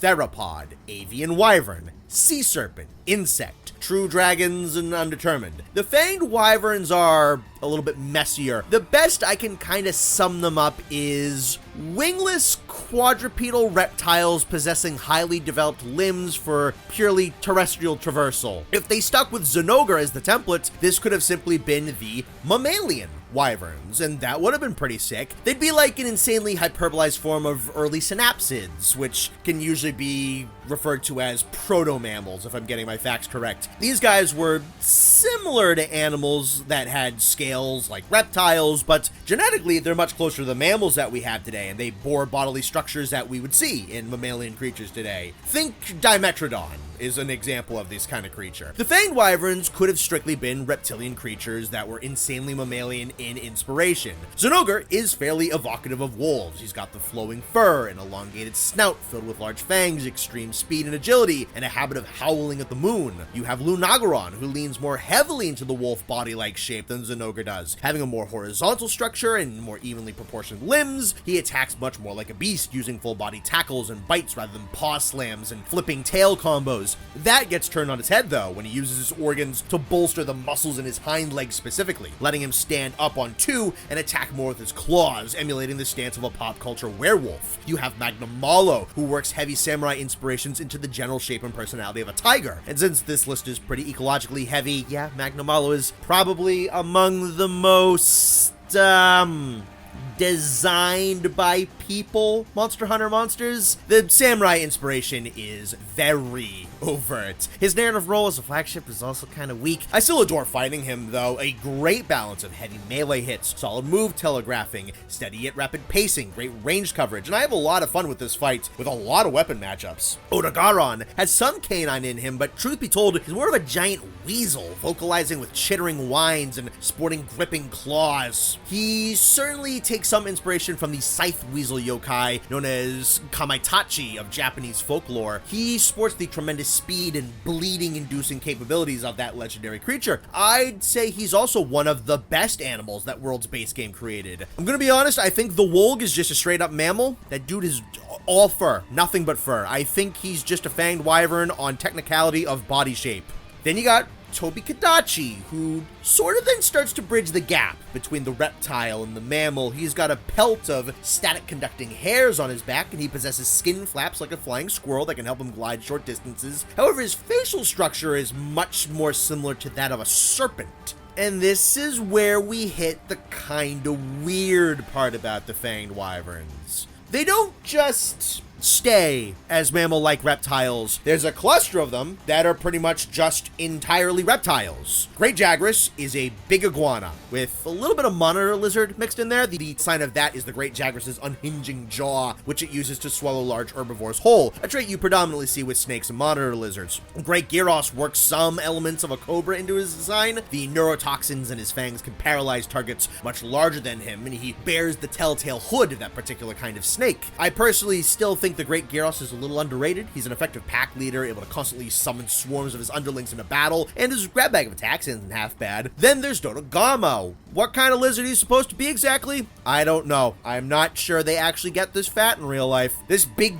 fat magma gecko's waddling around with a giant underbite and thought-devoid eyes. These are pretty blatantly just 3 giant reptiles, lacking much of anything in terms of mammalian traits except for some instances of pack behavior. This dichotomy makes the grouping a little messy overall. When you stop to think about them, the wyvern term would suggest that they're all proper reptiles and related to true wyverns, but more than half these guys just kind of don't really fit the bill. A lot of them have fur, and a ton of them are just stacked up with mammalian traits and not really reptilian ones. At least, you know, by how our understanding of how creatures like these would work in our world, the fanged wyverns don't make a whole ton of sense. You know, if you go back to the Dimetrodon example, that animal's more closely related to a wolf genetically than it is related to an iguana, and you could swap out the wolf and the iguana for a Zinogre and a Grey Jagras in the circumstance. I won't claim to know exactly how the evolutionary line in Monster Hunter works, because I know the developers don't know how it works either, but if you look at the fanged wyverns and then you look at our animals, doesn't really make a ton of sense to group these kinds of creatures together. Maybe it works just fine in their world. The implication is that it kind of does. Who knows? This is, I would say, the biggest mark I can offer against the fanged wyverns. The categorization is pretty sloppily put together, kind of like the herbivores. It's a bit of a slot for vertebrae that can't swim and they can't fly and they aren't mammals, is kind of what the fanged wyverns are. Now, unlike the herbivores, the gameplay does a ton of lifting to send these guys into a very high position. Having a somewhat sloppily defined animal category doesn't stop me from adoring the majority of the monsters on the fanged wyvern roster. The combat batting average is insanely tight, and the creature design on display is immensely cool. Magnamalo in his Scorned variant, Zinogre in most of his variations, Lunagaron and Odogaron, those guys are all on the list of monsters that I will just go out and hunt regularly for the fun of it. And even though I don't think Jagras or Gyros or Dodogama are particularly exemplary fights, I do think it is kind of awesome that the Fanged Beasts were able to make up the majority of the early game tier 1 boss monsters in world, a position that's usually going to get swooped up by bird wyverns. All those complaints about categorization sloppiness can start to fade away when you're narrowly dodging the claw strikes of a Lunagaron, or effectively countering the gigantic roster of attacks that Magnamalo can toss at you, or threading between the poison and the paralysis of the Viper Tobikadachi so you can stay on your feet, or adeptly weaving and punishing the elongated combos of the Zinogre. I think the grounded, quadrupedal, low-to-the-ground, agile frame simply lends itself very easily to great combat design in Monster Hunter in general, which has led to a stellar combat track record for these guys as enemies. I would love to see some new or old fanged wyverns and wilds, as I think their agility and tenacity would match the responsiveness of focus mode very well. Even if they make the category a little bit messy, I am also glad that the big number of new members that these guys have been overall of excellent quality. Number 5. Alrighty, let's get back to something a little bit more simple. Mammals. The Fanged Beast, formerly known as the Pelagus in older translations, is one big happy grab bag of various mammals. We got boars, we got bears, we got mammoths, anteaters, rabbits, wolves, and we've got monkeys. There's a ton of monkeys. The Fanged Beasts were a part of the first boom of non-wyvern species that showed up in the second generation, though kinda sorta technically they've been around in prototype for a little bit longer. The Bullfango dates back to the first generation of Monster Hunter, back before the category existed, and there he was considered an herbivore. Anybody who's ever played an older Monster Hunter title has absolutely been blindsided and infuriated by these pig-nosed little snots. In DOS, a boss equivalent called the Bulldrome was created, and instead of having there be a boss in the herbivore category, which seems to be something the developers want to exclusively keep as a small monster class, the Bullfango was turned into what was then called a Primatius, or Primatius, I don't know, which was a term used to describe a new classification which was at that point mostly composed of primates. Then eventually the term got renamed to Pelagus, I think at around Freedom Unite, and then eventually into the Fanged Beasts in the third generation. The Bullfango and the Bulldrome were the only outliers amongst the monkey monsters in the second generation, and were extremely simple, attacking with straightforward charges and a couple of horn swings. The monkeys are what really steal the show. Congalala leans heavily into the vulgarity of primates, and your opinion of him is gonna kinda depend on your opinion of gross out humor. I mean, I don't know, kinda. If I'm being honest, he's more gross out in concept than in actual execution. The models and texture work on his things like flatulence and dung throwing and status-backed belching don't honestly really revel in a gross out factor, but yeah, Congalala is a goofy pink hippo monkey that fights you by farting and flinging poop and belching up gases riddled with neurotoxins found in the mushrooms that he eats. He is also fat. Real charmer. To be honest, I like him a lot unironically though. I do think he's funny, and honestly a pretty solid status monster, to be fair, with some decent ability to set up physical punish attacks for himself. This goes double for the Emerald Congalala, who is a better, stronger, faster form of the base species, who is even more adept at inflicting statuses. He covers a lot of the end lag of his attacks with farts to deter easy punishes against him. This script sounds so dumb written out like this, but trust me, it's honestly pretty decent combat design. On a more serious note, you have the Arctic Blangonga, a larger, stronger ape modeled more after a mandrill. He fights using his ability to expel a freezing fluid as a breath weapon. He's also much more reliant on brute strength, digging through the ice and snow, ripping up large ice chunks to toss at foes, or just breaking bones with really strong diving punches and leaps. The older Blangonga is a bit of a proto-Rajang, sharing his stance, his bulk, and a lot of his attacks. I like his reintroduction in Wilds quite a bit. He's a lot leaner, his posture is a bit more upright, he abandons Rajang's bulkier and lower combat stance, and he gains a bunch of attacks that are now pretty much just his own. Speaking of Blangonga, I'd say the Fanged beasts contain perhaps what is the most underrated monster in the series. The Copper Blangonga is the father of the modern subspecies, and honestly, much of the modern monster variation. Much of the subspecies before him were mostly just color swaps with some slightly different stats. A lot of the subspecies made around him would have a new attack or two compared to their original monster, on top of maybe a couple of stat switches. The Copper Blangonga changed up the Blangonga's resident map, axed the smaller Blangos, changed up the elemental weaknesses, the sharpness resiliencies, the status usage, the size, the model physicality, the coloration, the fur patterns, the attacks, and the combat patterns. There are third, fourth, and maybe even one or two fifth generation subspecies who do less to elaborate on their animal of origin compared to the Copper Blangonga. Looking into this guy, I'm gonna be honest, has me interested to maybe do a Blangonga highlight this year. We'll see if I can get around to it. The idea of having primate fanged beasts does not stop with the second generation. We're gonna get a lot more as we go on through the years, but in doses where it got its start. And we're gonna save the big guy for last, yeah? So let's look at some other monkeys. Quetzalcoatl's a goofy looking fella that makes great use of the verticality in Monster Hunter 4's level design. He actually gets to swing around on vines and trees like you'd expect a monkey to be able to do. Guy's got an elephant-like trunk to shoot blasts of water out of, and makes a mask out of his ears to make himself look intimidating and guard his face, as well as protect his sensitive sense of hearing. I adore the Bishaten, this fruit-carrying trickster with digits on the end of his tail which help him stand and grip things. You gotta memorize his attack tells as he carries a huge assortment of fruits that can apply different statuses like poison, paralysis, and flash blinding. I always also kinda dislike the blood orange Bishaten. The dude just turns all of the crazy fruit effects into nothing but fire explosions. I mean, he looks cool. Garen Golem is the largest of the primates, a hulking take on Frankenstein's monster, who uses sap to fuse mossy and volcanic rocks to his fists and to his head to create a natural patchwork armor for himself. He is a huge, beefy bruiser of a monkey with a plethora of heavy hits and slams that will eventually be backed by elemental potency. Then you got the Ajarakan, a hairless primate covered in tough plating and shells. He is a volcano-dwelling primate that can ignite his armor and imbue it with the molten heat of his home. This will allow him to add molten geyser effects to many of his slamming and punching attacks. I don't think there's a single monkey monster that I don't like a lot, barring, I don't know, just blood orange, but that's a subspecies. Hell, let's stick with these guys while they're on top. Over in Frontier, one of its earlier creations was the Gogamoa, a much more gangly, lemur-looking monkey monster that takes the spider monkey concept pretty literally. He can eject a spider-like silk from his wrists and use it to ensnare foes, as well as swing around in trees to catapult his full weight at targets. He's also got a little baby version of him on his back that he's carrying around. Ray and Lolo Gogarf are the dimorphic halves of the same species of a set of primates that carry opposing electrical charges and purposefully tackle into one another and use those currents to set up huge attacks where they can send each other careening at hunters while also using their polarity to drag said hunters into closer range and make them easier to hit. There's a zenith form of the Blangonga who's a riot. He mostly just tosses out a bunch of huge punch moves and large ground slams as well as much bigger ice beams than your standard Blangonga, but the funniest thing the dude can do is catch you in a giant snowball that will roll until it hits a wall wall or a loading zone, doing continuous damage extremely quickly and usually ending up with you dying on impact with a wall. The other major group of the Fang Beasts are the bear monsters. These guys got their start in Portable 3rd, with the Arzuros being the one to introduce this subgroup.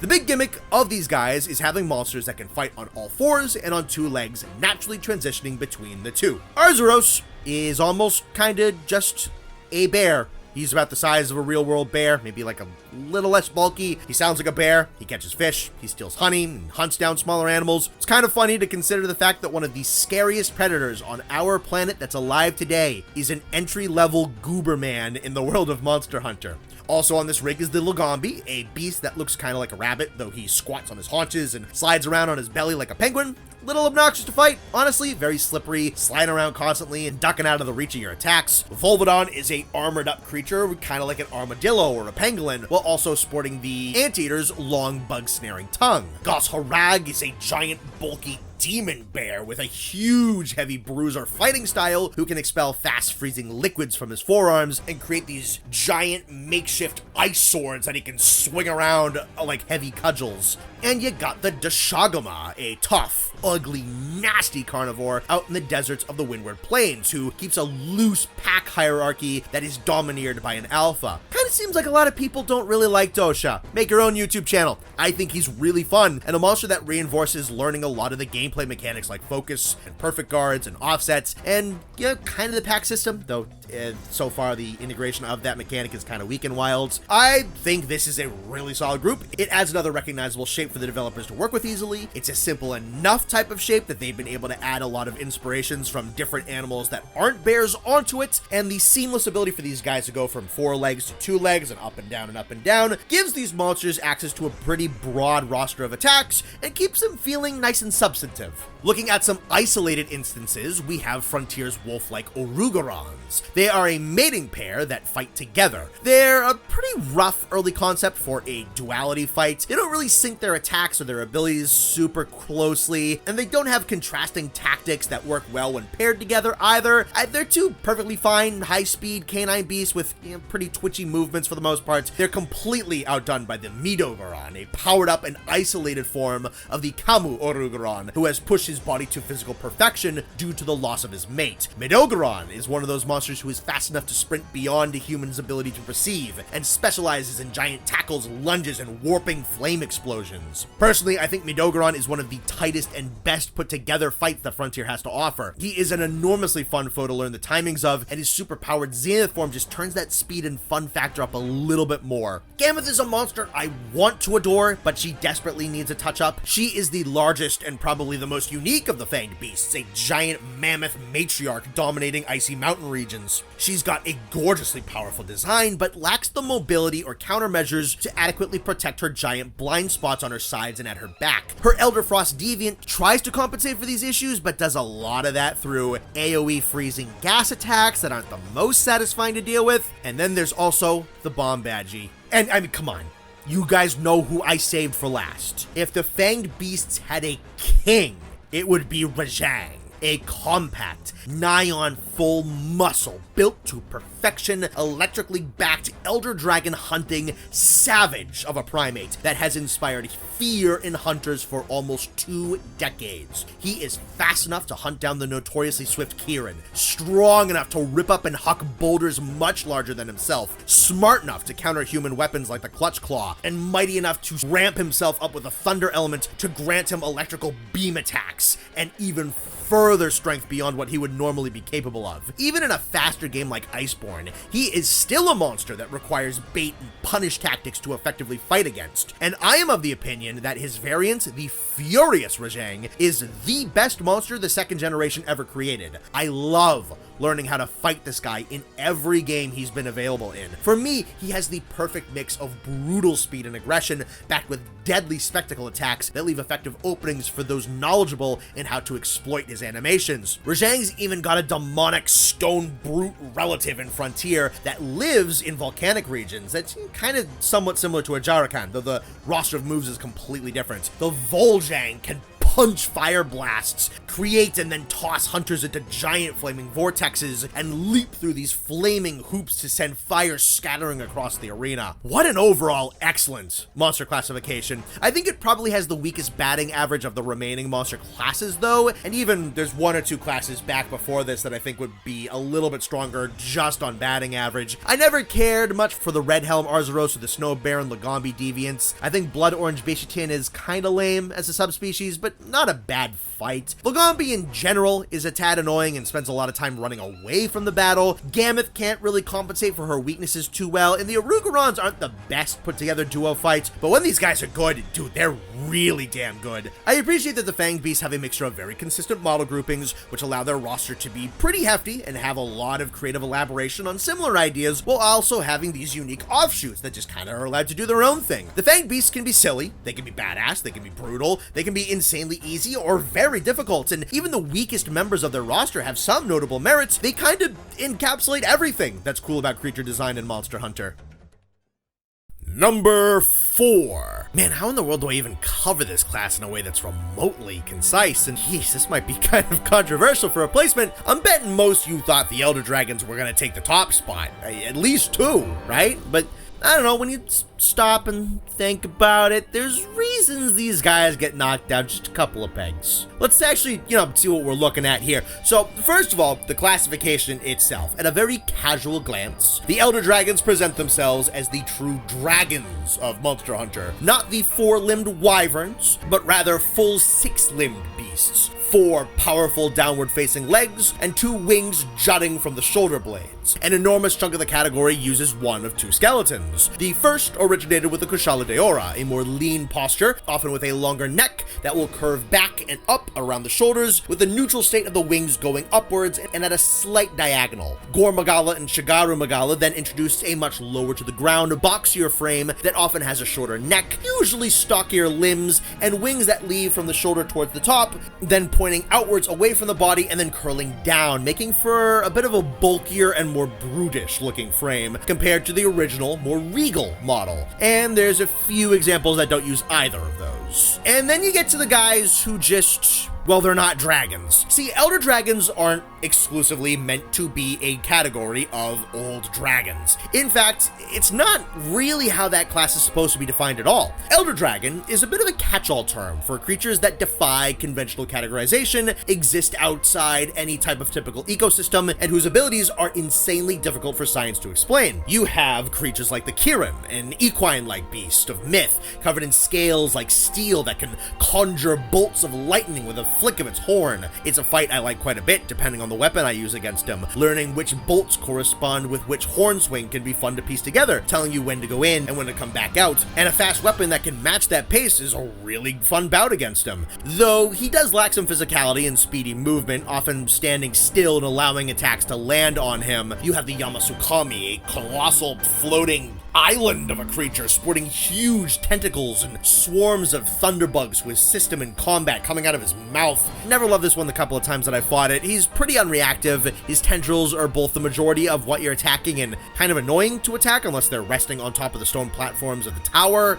There's the gigantic ocean beast Sideus, a typically harmless giant of the deeps who's so utterly massive that him just grinding down his horns can cause earthquakes. He's one of the first monsters you aid and turn away in Monster Hunter's narratives rather than just flat out slay. He's an okay underwater final battle, though pretty simple, and he's got a prolonged chase across 2 zones that doesn't attack you at all, and it's kind of boring. His golden subspecies is more aggressive and cuts out the pursuit though, which is nice. You have the Morans, both Gen and Daren, colossal whales dwelling in the ocean of sand. Definitely the best giant monster fights up to that point by, I'd say, a sizable margin, having several ship weapons like cannons and ballista, a dragonator, and a hunting gong to keep him at bay while you could occasionally hop onto his back and mine for things like ores or cut open weak points off of his shell and set explosives for high damage. It's fun to use the ship's weapons to delay his advances and stall out his attacks, at the very end preventing him from destroying the damaged ship. There is the Amatsu, a storm-calling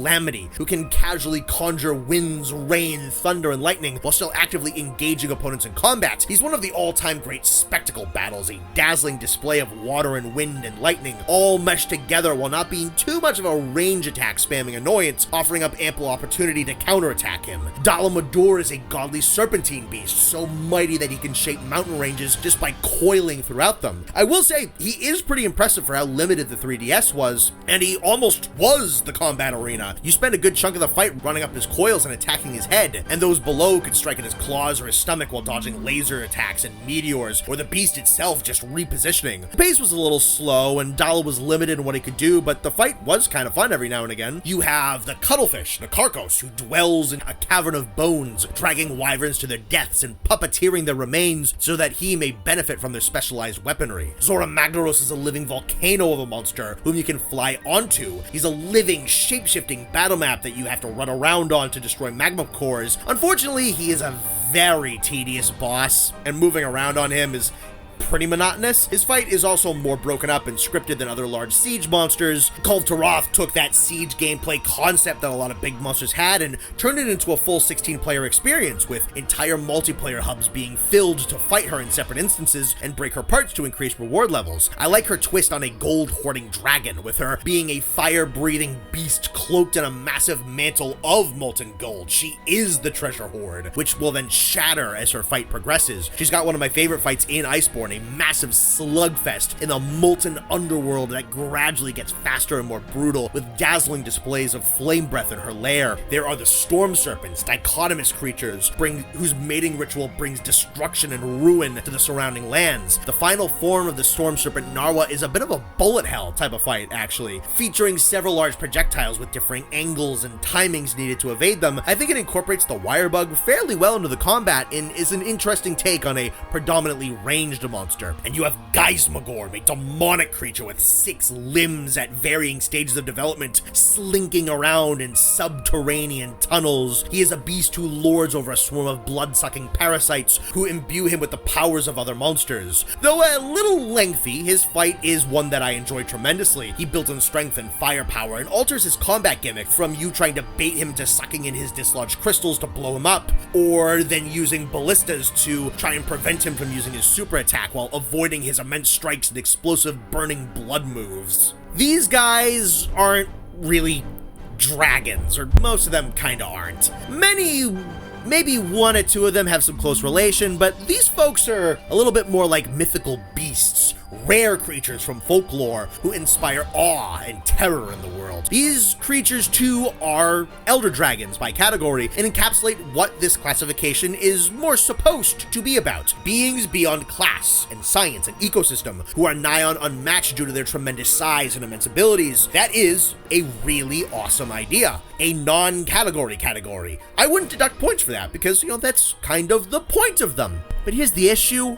The true dragons, though also difficult to explain, very rare, and operating outside of conventional ecosystems, do actually have some trackable consistencies and some basic information understood on how they operate. Most of the true Elder Dragons have semi-similar properties in their bones and in their blood. Elder Dragon Bone and Elder Dragon Blood are recurring materials that you can harvest that are consistent amongst many of the low-level Elders. This is a tad inconsistent. These materials don't show up in every single true Elder Dragon, and they've popped up as rewards for some monsters like Kirin in some games every now and again. Point being, there are identifiable similarities from the insides of these creatures. Another overarching theme with the true dragons is that they are said to possess, even to a minor degree, a latent connection with the dragon element. In some of the older games before elemental blights existed, a lot of the elder dragons did deal dragon damage with their physical moves, regardless of what their core element gimmick was, and pretty much all of them have some form of weakness to the dragon element. Even dragons who don't take a ton of damage from the dragon element can have their abilities weakened by having it inflicted upon them. And of course, a lot of these guys share common skeletons and body shapes, implying a form of relation and evolution. Yeah, they had to come from somewhere. So the Elder Dragons kinda sort of aren't a classification made up of nothing but mythical anomalies and unexplainable horrors. A big chunk of them are mythical beasts of legend who defy logic. And then there's another chunk of them that are still mysterious and extraordinarily powerful, but they do have trackable consistencies and identifiers since around the second generation. And before you go into the comments and point out that, this monster had these rewards and that damage type and dose or try, I get it. These aren't always hard set rules. The Elder Dragons have played a little bit fast and loose for about 20 years, but there are still these two kind of different groups. One that fits the category's name and another that more fits the category's promise. One that's wonderfully wild and all over the place and implementing and workshopping effectively every idea that the developers could possibly think of in an effort to concoct a grand spectacle and just kind of go outside of the rules of what Monster Hunter usually establishes, and another that's a consistent source of high challenge, a dependable model that is utterly brimming with high quality. And I gotta tell ya, despite some overambitious duds like the lumbering slogs that are Sadeas and Zora Magdaros and Lao Shenlong, or the more overly gimmick-reliant elders that more so try to just kind of toss their abilities around rather than fight you directly, kind of like a Kirin or a Blackveil Valhazak or Frontier's Garuba Dora, or some of the more over-tuned Elder Dragons that don't have the most fun movesets in the world to engage with ever. They're just really fast and really difficult for their own sake, kind of like Frontier's Outer Zerion, kind of sort of World's Lunastra, though I think her issue more lies in bad explanation than how actually bad she was, and the risen form of the Shigaru Magala in Sunbreak. Despite all of that, despite all the marks against them as an animal classification, you folks know damn well why these guys are in 4th place. For all of the issues that you could possibly find with the Elder Dragons, it cannot be denied that some of the best of the best of the best, not just in Monster Hunter, but in video games as a whole, can be found within the Elder Dragons. Teostra, my all-timer ride or die, a burning manticore alternating between incinerating flamethrowers and high-yield concussive explosive flame projection, who ramps in strength and rage until detonating. Chameleos, a bit of a goober among the stoic and serious dragons, who seems like a more eccentric and playful kind of beast, walking abnormally and minding his own business till he is agitated and results to either snuffing your life with neurotoxins or perfectly camouflaging his scales and dispatching you while you can't see him. Sunbreak's Kushala Deora, who transforms the tornadoes he manifests into lethal weapons rather than his previous iterations who would rely on them as a defensive crutch, who requires poisons to bypass his weapon-repelling wind armor. There is the sleek and stylish Volstrax, capable of infusing high volumes of air with a dragon element in order to propel himself at speeds that can pass Mach 1. His reversible wings serve as dragon-launching cannons or long-reaching spears. Malzeno is a ravenous vampiric dragon, weaponizing debilitating blood powers which weaken the healing abilities of his foes, forcing them to become more aggressive and uncoordinated. He battles using his wings and his tail like a shield and lance, making him a joy to face in melee combat. Nergigante, the reckless bruiser devoid of elemental prowess, who will throw himself full force in a battle, relying on his passive healing factor to keep himself alive in pitched engagements. He'll slowly regenerate denser and more difficult to penetrate thorns all over his body, gradually denying you targets to hit before he flies up into his gigantic dive bomb move.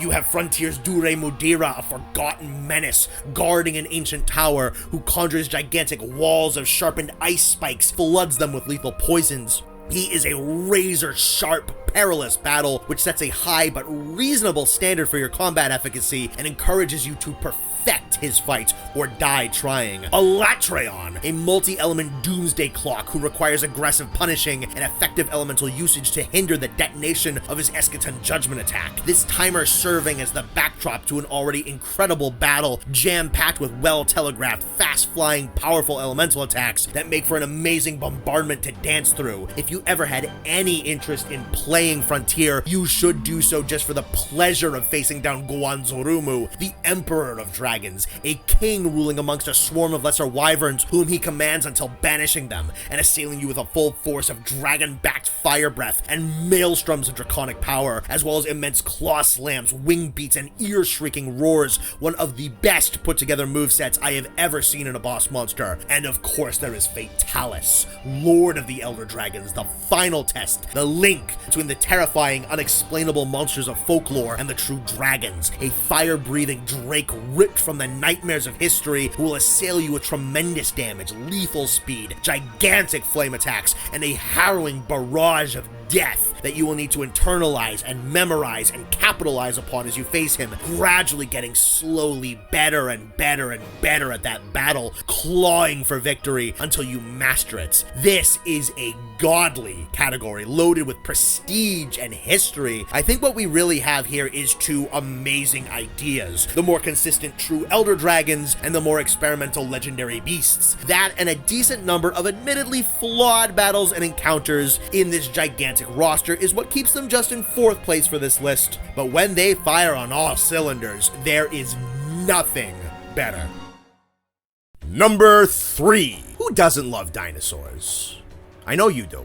You watching this, you're all dinosaur kids. I know you are. And who doesn't love giant apex predator animals? So, of course, giant apex predatory dinosaurs, those have to be pretty popular, pretty cool, right? Yeah. And a category of superpowered video game boss monsters modeled after those giant predatory apex dinosaurs has also got to be kind of awesome, right? Well, yeah, it turns out it absolutely is. The brute wyverns are a very easy category of monster to understand. They are a bunch of massive theropod monsters. In other words, it's a giant category of nothing but T-Rexes. The brute wyverns, I think, do a lot of what the amphibians and the temnocerons do right, using a very limited frame idea only to then maximize the hell out of it by making a whole bunch of differentiated yet super sick conventional dinosaur monsters, as well as sprucing up the concept with a big-ass assortment of more outside baseball animal inspirations and seeing what they can add to the class. And the brute wyverns get up this high because they, from the beginning of their run back and try, were able to go in both of these directions and do it extremely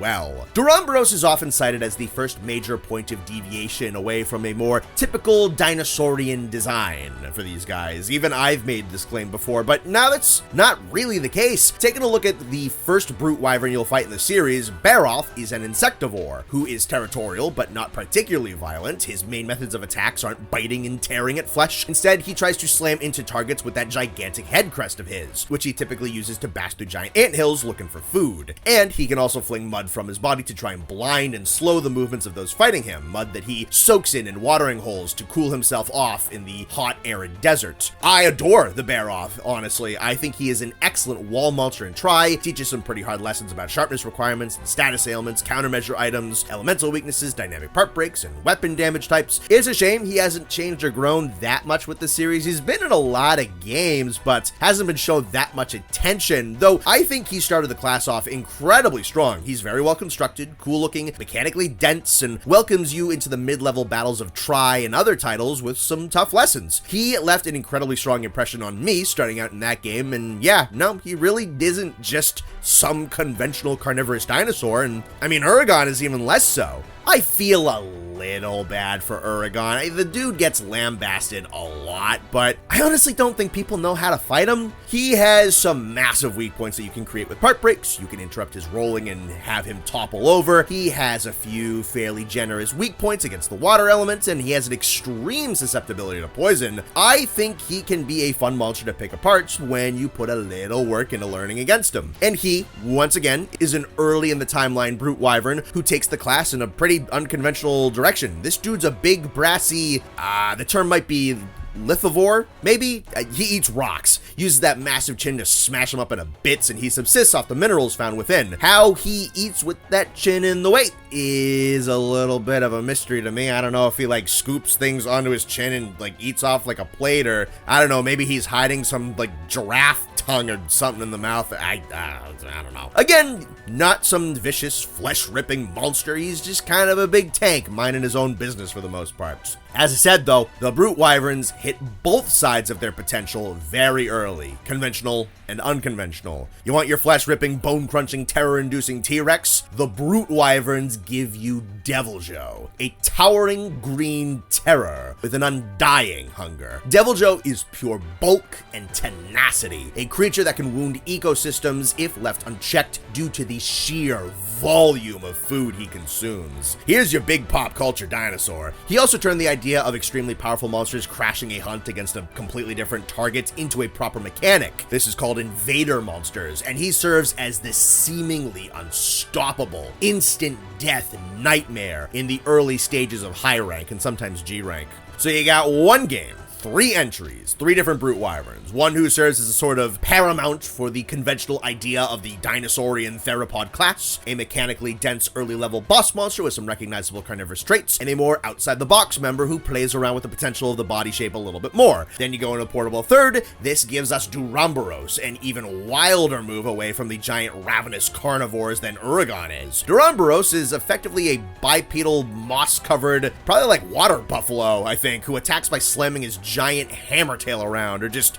spinning like a helicopter and tossing himself into the air with his own momentum. Big boy's magnificent. Tad easy, cause his spin is a massive weak point for him and can be pretty easily exploited. And then, only 3 games into their run, the Brute Wyverns get a flagship headliner of their very own. Brachydios changes up the skeleton a good bit and might be the most creative of the brutes so far. A theropod who attacks with extremely developed forelimbs. He's built almost exclusively for punching attacks. Each hit is backed with an adhesive explosive slime mold that can be punched onto enemies or other surfaces. Dude's smart, too. He knows how to set traps and box opponents in, forcing them into puddles of the volatile substance that he leaves on the ground or risk getting struck directly. He is also the progenitor of what would be called the blast status, an effect that has been extremely prevalent in the toolkits of both monsters and hunters since its introduction with Brachy, so his legacy has been very long-lasting and very prominent. There's then a little bit of a lull with the Brute Wyverns in the 4th generation, with mostly just Deviljho and Brachy showing up in Monster Hunter 4. Then they all come back in Generations. And then with Generations, we're going back to a little bit more of a conventional theropod carnivore dinosaur. You get Glavenus, the 2nd flagship of the category and a flagship among flagships ruling the Fated 4. And this dude is a Carnotaurus with Optimus Prime coloration and a big fat flaming greatsword on his tail. I love fighting this thing. There's a lot of weapons matchups I like. Tossing a lance and just letting those sword blows come raining down on you is awesome. The funny thing about Glavenus is he's so cool that he has 2 really solid variations and they kind of almost seem a little lame just because they're not as tightly conceived as him, with your Hellblade Glavenus and your Acidic Glavenus. Then World rolls in and the Brute Wyverns maintain a really strong presence, as this game was very reptilian focused, so the big theropod dinosaurs got a lot of boons here. Anjanath was kind of sort of a pseudo flagship for the game. He was front and center in the marketing for a long time, and he encapsulates what I think is really great about monster design in World specifically, is it has these mixed aspects of kind of like a more Hollywoodified kind of animal with a more scientific sort of T-Rex, and then you have the Monster Hunterified elements of a theropod in there with the giant wings and sails coming off of his back and expanding nasal structure and the flame breath and all that kind of stuff. He was an initial wall for a lot of people who started with World, and he's a fond memory for those people like Baroth is for me. I think he's a pretty solid mid-level fight with a couple of larger attacks like his charges and his flame breath that can do a lot of damage, while also having some more chip damage effects like his kicks and his bites and whatnot to kind of set you up to be at a lower health and get you a little bit lazy before the bigger hits can land. He's also got an awesome, really tough subspecies in Fulgur that's more kind of like an upper mid-level of difficulty up in Iceborne. He's one of those monsters my buddies and I, if we're playing Iceborne, will just say, hey, we want to fight something for fun, let's go hit Fulgur. The coloration is beautiful. The lighting effects of the lightning running through his body is amazing. He keeps a lot of what Anjanath can do, but adds a little bit more mid-range coverage with some diving attacks and a little extra projectile work and big thunder slams. Radobon goes for a type of monster that I really enjoy when they make very closely related animals. He's a lot like Uragon, directly related to him, though he is built for the Rotten Vale. He is a much softer body than the big, brassy, metallic Uragon, so he covers himself up with tar and then uses that to fuse bones to his body that can be found in the Vale. This armor can be individually shattered one by one and broken apart. He's got a little bit more physicality to them in Uragon, relying a bit less on rolls. He's also a little bit easier to knock out of his rolls. His hit zones are a bit more generous, a little less health. He can be just a tad less monotonous to go through than Uragon, and I think he's also a bit flashier with the edgy looking bone armor and the cool aesthetics of his environment. You got Bonboro. I love Bonboro the animal. I love Bonbro, the animal who stays in the hoarfrost and never leaves. Him being able to go to every map is one of those things where I just kind of pretend it's not real. The game's glitched, you know, there's something not working in the code. Bonbro can't go into the desert, can't go to the volcano, that doesn't make any sense. It doesn't make any sense, it doesn't happen. He's another one of your giant herbivore type of brute wyverns. Again, kind of like Durambros, going with something a little bit more tranquil, a little bit more peaceful, though to be honest, the fact that he's a big, floofy elk moose, he really kind of should be more aggressive. I've said this before, I'd like Bonbro to get kind of scarier, honestly. But he's awesome looking. Big elk horns, running around ripping up trees and logs and all that. Then you hit into Frontier, you get Abiorugu, who started as a bit of a Devil Joe clone, but then he gradually evolved, became his own thing. He can work in pairs, he has rolling slams, flame breath, charged flame, explosive, close range attacks. He's got heavy tail slams and air juggle combos. He's got a cousin in Giarugu, who's a more ice-backed monster, has a roster of completely his own attacks. He can freeze the blood that he ejects from his own body to ice over his back spikes and his tail to give him a little bit more reach and a little bit more power. The two of them are kind of a mixture of Glavenus and Devil Joe with a whole bunch of their own DNA mixed in there. Then you go into Gasura Bazura. I was shocked how much I like this guy. I thought he looked stupid and unfun. He's this weirdo, droopy dog, brute, fish looking thing, but he can swap around between this extreme poison state and then hyperinflate a lot of his organs to bulk up his body and shoot his fins out and go into this crushing strength state with spinning stun attacks and massive quake moves and loud roars. I think he looks sick as hell, all puffed up. And then this class just has some top level demon monsters in there that rock some of the end games of the respective Monster Hunter titles that they're a part of. You have that psychotic, unending, savage Devil Joe who just attacks and attacks and attacks. There is the brutal, cinematic, climactic Raging Brachydios. It's a little bit more scripted, but it has this fantastic final state. You've got the high-yield Hellblade Glavenus, who doubles up on the tailspins of the Glavenus and adds in blast powder. Zenith Gasura is a pretty fair fight, but the damage is insanely brutal in that fight. You got Zenith Jiaorugu, who's pretty solid. I'd say like lower end, top half of that list of the Zenith monsters. The brutes are really multifaceted. You got the Wilds brutes as well that are fairly recent in the series. Those ones are also kind of outside the box, more odd, unconventional looking brutes. They kind of almost look like bird wyverns, though they're using the brute rigs and skeletons. So I'm wondering if they do an art book or a guidebook or something like that, they'll talk about them being maybe an evolutionary link to bird wyverns. They're also very low level for brutes, with Kamatrice definitely being the weakest combat-wise in the classification, being the second monster you fight in that game. They're not exemplary battles, but they have stronger kits compared to some other monsters that are at that level of power in their respective games. Rumpopolo especially, I think, has some cool stuff with the timed poison explosions that he can bubble up in the tar in his environment that he fights you in.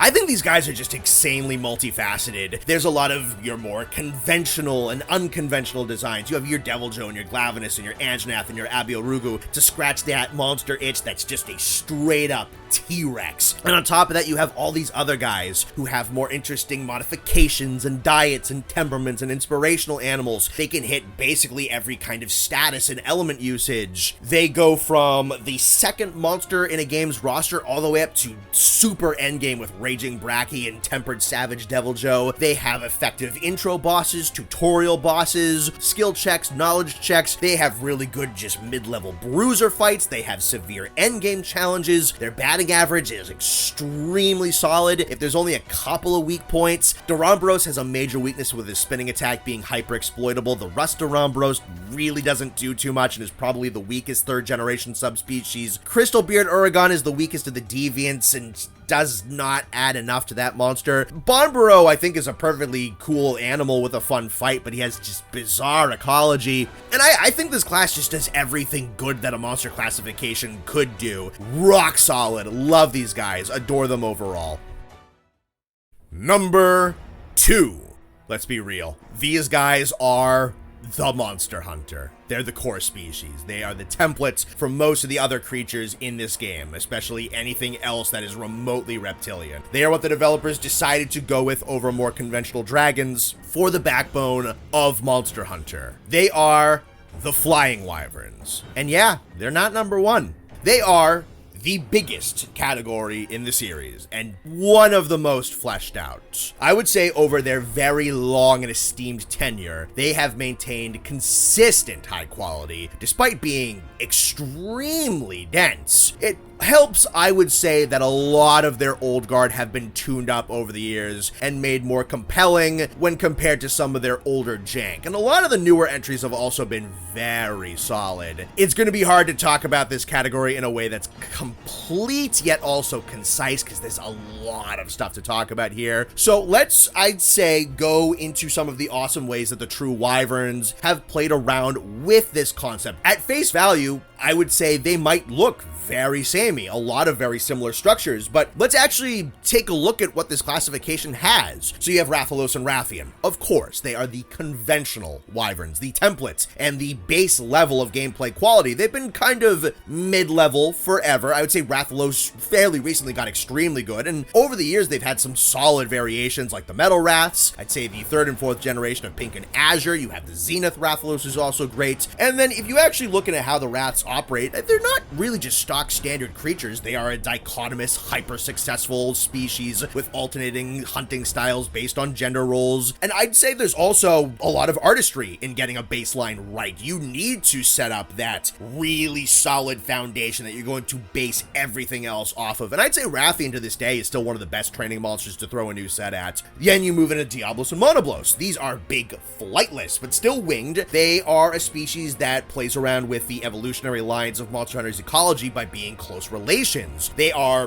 very observably similar, but they have deviated at some point, at least fairly recently. They are kind of akin to, like, say, a lion and a tiger. They also hit that hyper-aggressive herbivore niche that Monster Hunter doesn't get into all that much, and with Diablos, you get into the bloodbath Diablos eventually, who is one of the hypest, tightest, best made fights for its respective game that we've ever had. He is a legendary combatant thanks to this category. You have Gravios and Basarios, who are even more flightless, barely able to get themselves off the ground, and you can kind of notice that their wings have been regressing and getting smaller and smaller compared to their proportions. They are a different kind of relation, an older and a younger, an adult and an adolescent, and they're just these big rocky tanks adapted for volcanic terrain with the ability to project lava from their breath attacks. You've got the Kezu. I still don't really like Kezu. He got a little bit better in Rise, sure. He's meant to be creepy and off-putting instead of big and cool like the other ones. He's got more flabby and translucent skin and is more of an ambush predator instead of being this big, scaled, shelled, grand attacker. You move into Monster Hunter 4, you get the Soregios, and this is your first real major designated aerial combatant after Rathalos. I'd say probably better at it too. He's got your big flying sweeping kicks and dives and aerial scale shots, built to be this high-speed flyer and is incredibly acrobatic and graceful in the air, but has some good balancing with his animation so that he doesn't meander around in the sky like the older Rathalos did a lot. You move into Astalos, who goes heavier into insect inspiration with compound eyes and with the more translucent wings that he has. His body keeps on moving and moving and moving and generating electricity and energy, and he makes it surge with lightning power. He switches up the combat by taking the wings and using those as melee weapons, unlike really any other flying wyvern in this shape.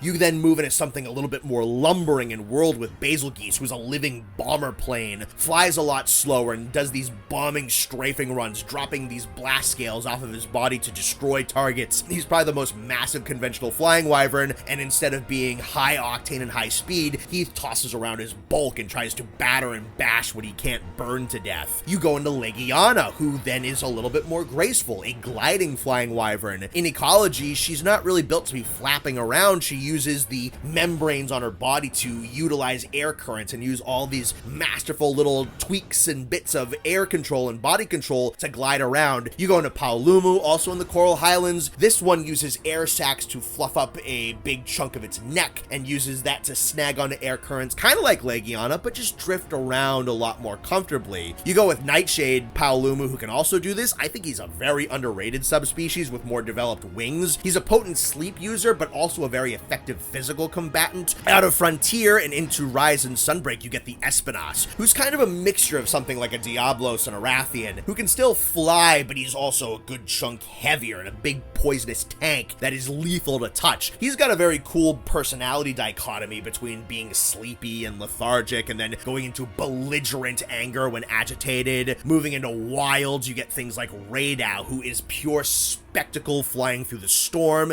He's a kind of a lot like Astalos. He is a thunder-backed wing attacker, kind of like him, but all of the animations are different. All of the timings are different. The personality backed into the attack animations is a whole lot different. It's kind of like creative choices within creative choices that go into Raydau that I really like. You go from Frontier into Wilds, and you get the Whipwing appendage wyverns, starting with Berukirosu, into Doragirosu, into Xenocerasu, and then into Arkveld. These get to use these giant wing whip appendages to go for unorthodox attack angles. It makes them very effective mid-range opponents that can kind of box you out and go for these huge heavy slam moves. All four have a combination of really effective, very fun to engage with attacks. You have Anoru Patisu, also from Frontier, who is your singular monster who operates in the land, the sea, and the sky. Now, there's no pure underwater combat in that game, but he can swim beneath the ice and cut through with his shark fin. And he battles you with a lot of moves of third generation flying wyverns, with a couple of his own heavy horn attacks, as well as these dragon infused ice wind moves. So you have all that creativity already. That's just the conventional flying wyvern model, with monsters that can't fly and can fly and have different approaches to aerial combat and different approaches to elements, different personalities, and using advantage of wind currents and hyper aggressive physiology and stuff like that. But we're not even really done, because we have a whole other skeleton to cover with the quadrupedal flying wyverns, sometimes known as pseudo wyverns. These guys also have developed wings on them, but their forelimbs are built more for conventional all-terrain movement. So a lot of these guys can still fly, and their wings will jut off of the sides of their more heavily built up limbs. You have the ancient Tigrex. His telltale attack is a weaponized roar that can send hunters flying and shatter bone. He is a nigh on perfect predatory animal, being able to track down large game herbivores borderline flawlessly. He is an unyielding freight train with a great bullfight type of design, and he has some excellent variations with a lot of great elaboration on how he functions, with the more brutal Grim Claw that rips up the ground with his physical attack, Explosive Molten that adds some elemental back into his power, and the Brute Tigrex, which really leans into the roaring gimmick. You have Nargacuga, who's the next of these quadrupedal flying wyverns. He swaps from full power to full speed. He's got a sleek as hell design. He's an extremely effective challenge in some of the older titles when they'll let him go at top speed, though unfortunately he's slowed down pretty bad in the 5th generation. You go into Barioth, who I think had a very strong, more modern run, who swaps from speed and power to more flight and element worked into how he operates. He's got these big wrestling move dives off of walls and out of midair. He can toss you up with ice tornadoes. He's got some really good dynamic breaks with how his claws operate. They then took this skeleton and put it on its head completely with Giganox, and effectively, I would say, made a better Kezu, who is actually kind of creepy. He's got weird powers with poison gas mist and laying these big clustery egg sacs of his young, and he's got like a false mouth coming out of his back, so you don't really know which part of him you're hitting if you're not paying attention. You got some use of this rendered in Frontier as well, with the Pariapuria, who's this big, lumbering, larger than Tigrex axolotl looking monster who just eats everything in sight. You can find the digested bits of other monsters in his stomach. He's got a minigame to him where you can feed him different meats corresponding with what color he's drooling to try and get him all bloated and slowed down and get his fight to kind of calm down a bit. There's also wingless quadrupedal flying wyverns. That's a bit of a meme, but they actually do still have the trace elements of those wings that have hyper regression in their body. These guys are called the God Wyverns, and what an awesome name for them that is. You have a Cantor, you Conlos, and in the Frontier you have Odibatoras, and I'll count Bogabadorumu on with this list as well. They are gigantic gigantic, they're flightless, they are single arena giant boss battles. Cantor and Eukonlos are really awesome second generation final challenges. They're with an awesome ice and fire dichotomy. Odi Bataras is their red brother who is hinted at in art books. He's this big weapons platform desert turtle, and Boga Badorumu is a giant blast mist spewing flying wyvern that you gotta look for the teeth clicks to back his bursts, kind of like how Teostra operates. That's just an absolute ton of ideas and elaborations and creativity with what could have been a very bog standard, stock, simple class. There are a ton of ways for these animals to fly, to not fly, to use their wings. There's a whole bunch of related species. There's a ton of really solid variations. There's a whole bunch of evolution on older ideas. There is a consisting, moving innovation on innovation that can be found with a lot of these guys. I was able to list, I'd say, most of them, because I think pretty much all of them bring something legitimately interesting to how a flying wyvern would operate. It's a very conventional category, but it is brimming with good ideas that have been going for 20 years. There are some knocks on the batting average. I still don't adore Kezu or Basarios. There's Miraganas in Frontier that I also don't love. Neither of the Wrath Deviants are great. Baleful Giganox just feels like a bit of a Kezu knockoff. Hyuji Kiki and Gorea Domas from Frontier are mechanically a tad overbearing, and there's a couple members like Rathian and Nargacuga who have got a bit complacent in their old age and have slid down a little bit in effectiveness and have gotten a bit long in the tooth, but I mean, this category is exemplary. I don't think it's any shock how high it is. It might only be a shock that it got beaten out by one group, but with that category, I would say that they matched the innovation of the Flying Wyverns, matched, maybe even surpassed the consistency of batting average quality, and maybe they got like a little bit of bias. Number 1. Okay, I'm not gonna pretend there's zero bias in this choice, but let me explain.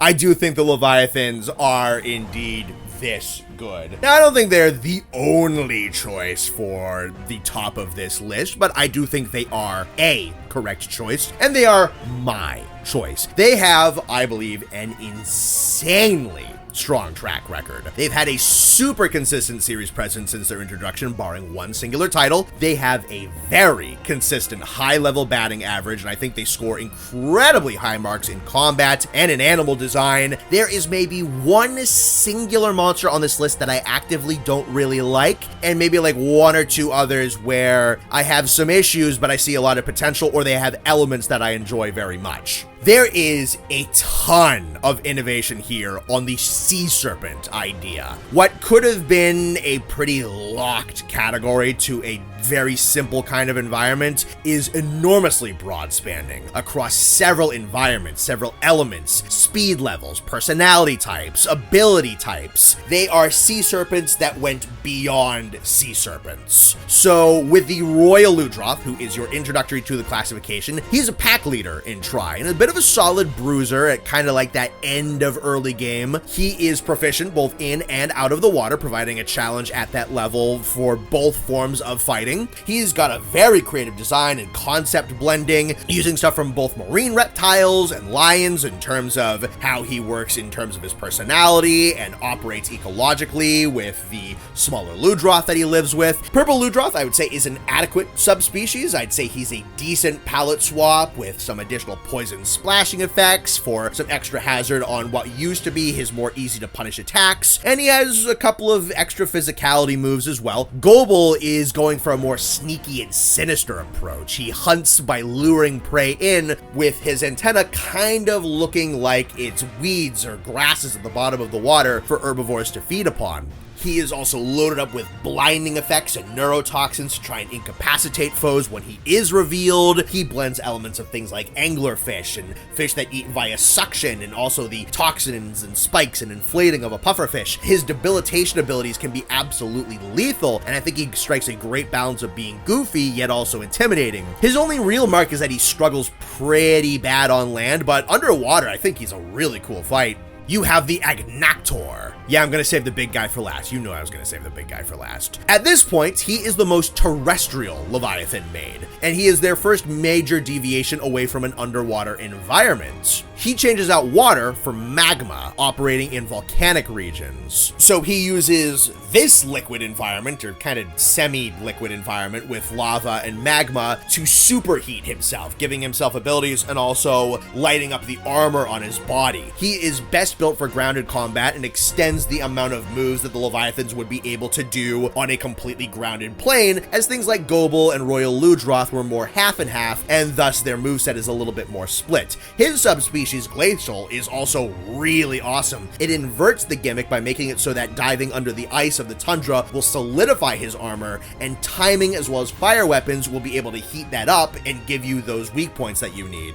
You then go into Nibblesnarf and Portable Third, and he expands the Leviathans now out into the desert. His design is crazy, blending in several sea creatures and also kind of salamanders, with eyes up on top of his body so that he can operate as an ambush predator hunting under the dunes. He's this giant mega-mouth desert shark chasing around and trying to eat you alive. I'd say he's a really cool innovation over monsters like Cephadrome and Gobel. So he spends pretty much his entire fight out of the sand, partially submerged, but is much more expedient in moving around than, say, a Cephadrome would be, and he also, because he's partially submerged, doesn't suffer Gobel's much more lethargic grounded gameplay. Then going into generations, you have the extremely elegant Mizutsune, who is a much more terrestrial, once again, like Agnactor, and pushes the amount of moves that the Leviathans have on the ground even further. He adds a bubble mechanic into the mix, which is a really charming debuff that you can actually apply onto yourself with his armor effects, and it can give you extra evasion tech as well as cause you to slip up if you get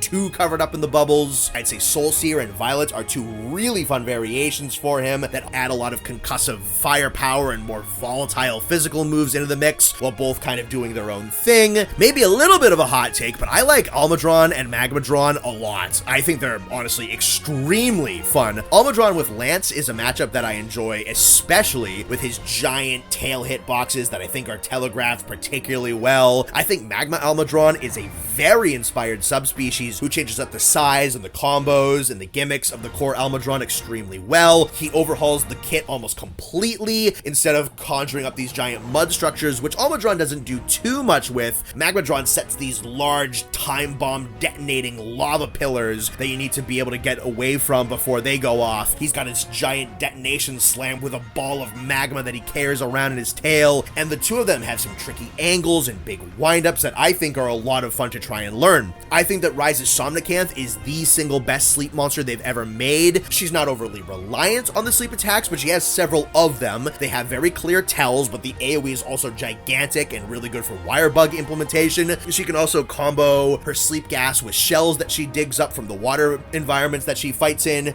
using sleep to then combo with blasting or blinding effects to line you up for several hits in a row. Aurora Somnicanth is my least favorite Leviathan by a lot. He's the only one that I actively dislike.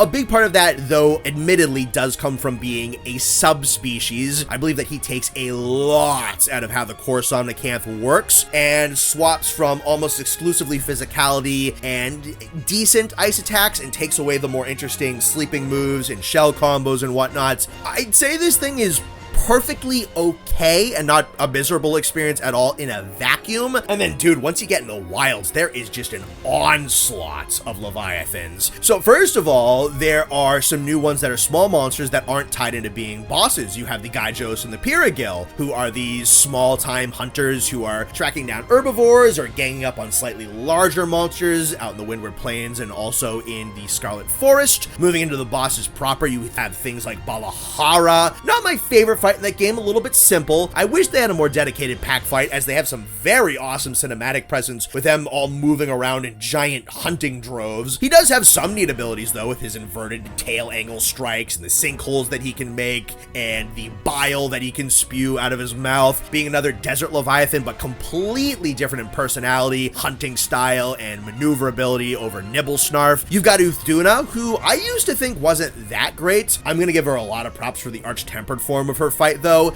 as I think think her as a faster combatant can use the wave creation gimmick of hers a whole lot better, having it go from just an inconvenience to an actual combo setup where she can push and pull and drag hunters around and line them up into kill boxes with charging combos after those waves go off. I think she's got a design that is equal parts imposing and beautiful and kind of goofy, and it's become very satisfying for me to learn her attack timings and get around them and get in. Hirabami is one of my least favorite monsters in Wilds' roster individually, but that's still not the biggest detriment, as I think the roster in that game is very, very solid, and I think Hirabami is easily the best pack monster in the game. Also, that's not the highest bar, but that doesn't mean I don't think Hirabami does pack monster mechanics fairly well. It's a bit low speed, but that makes it more manageable in groups, especially compared to how Kutku operates in Wilds. I love the more freaky design with the more unconventional movement, using that big skin flap up on its neck to glide around on wind currents and use it for more unconditional travel, and having that serpentine body model flying around in the sky gives it access to more twisting and turning and air maneuvering mechanics that a lot of other Leviathans just don't have. It doesn't maximize that concept, but there are some really cool animations of it flying around. You have Jin Dahad, who is your giant spectacle boss, especially pre-title updates for Wilds. I am very excited to see what that AT form does.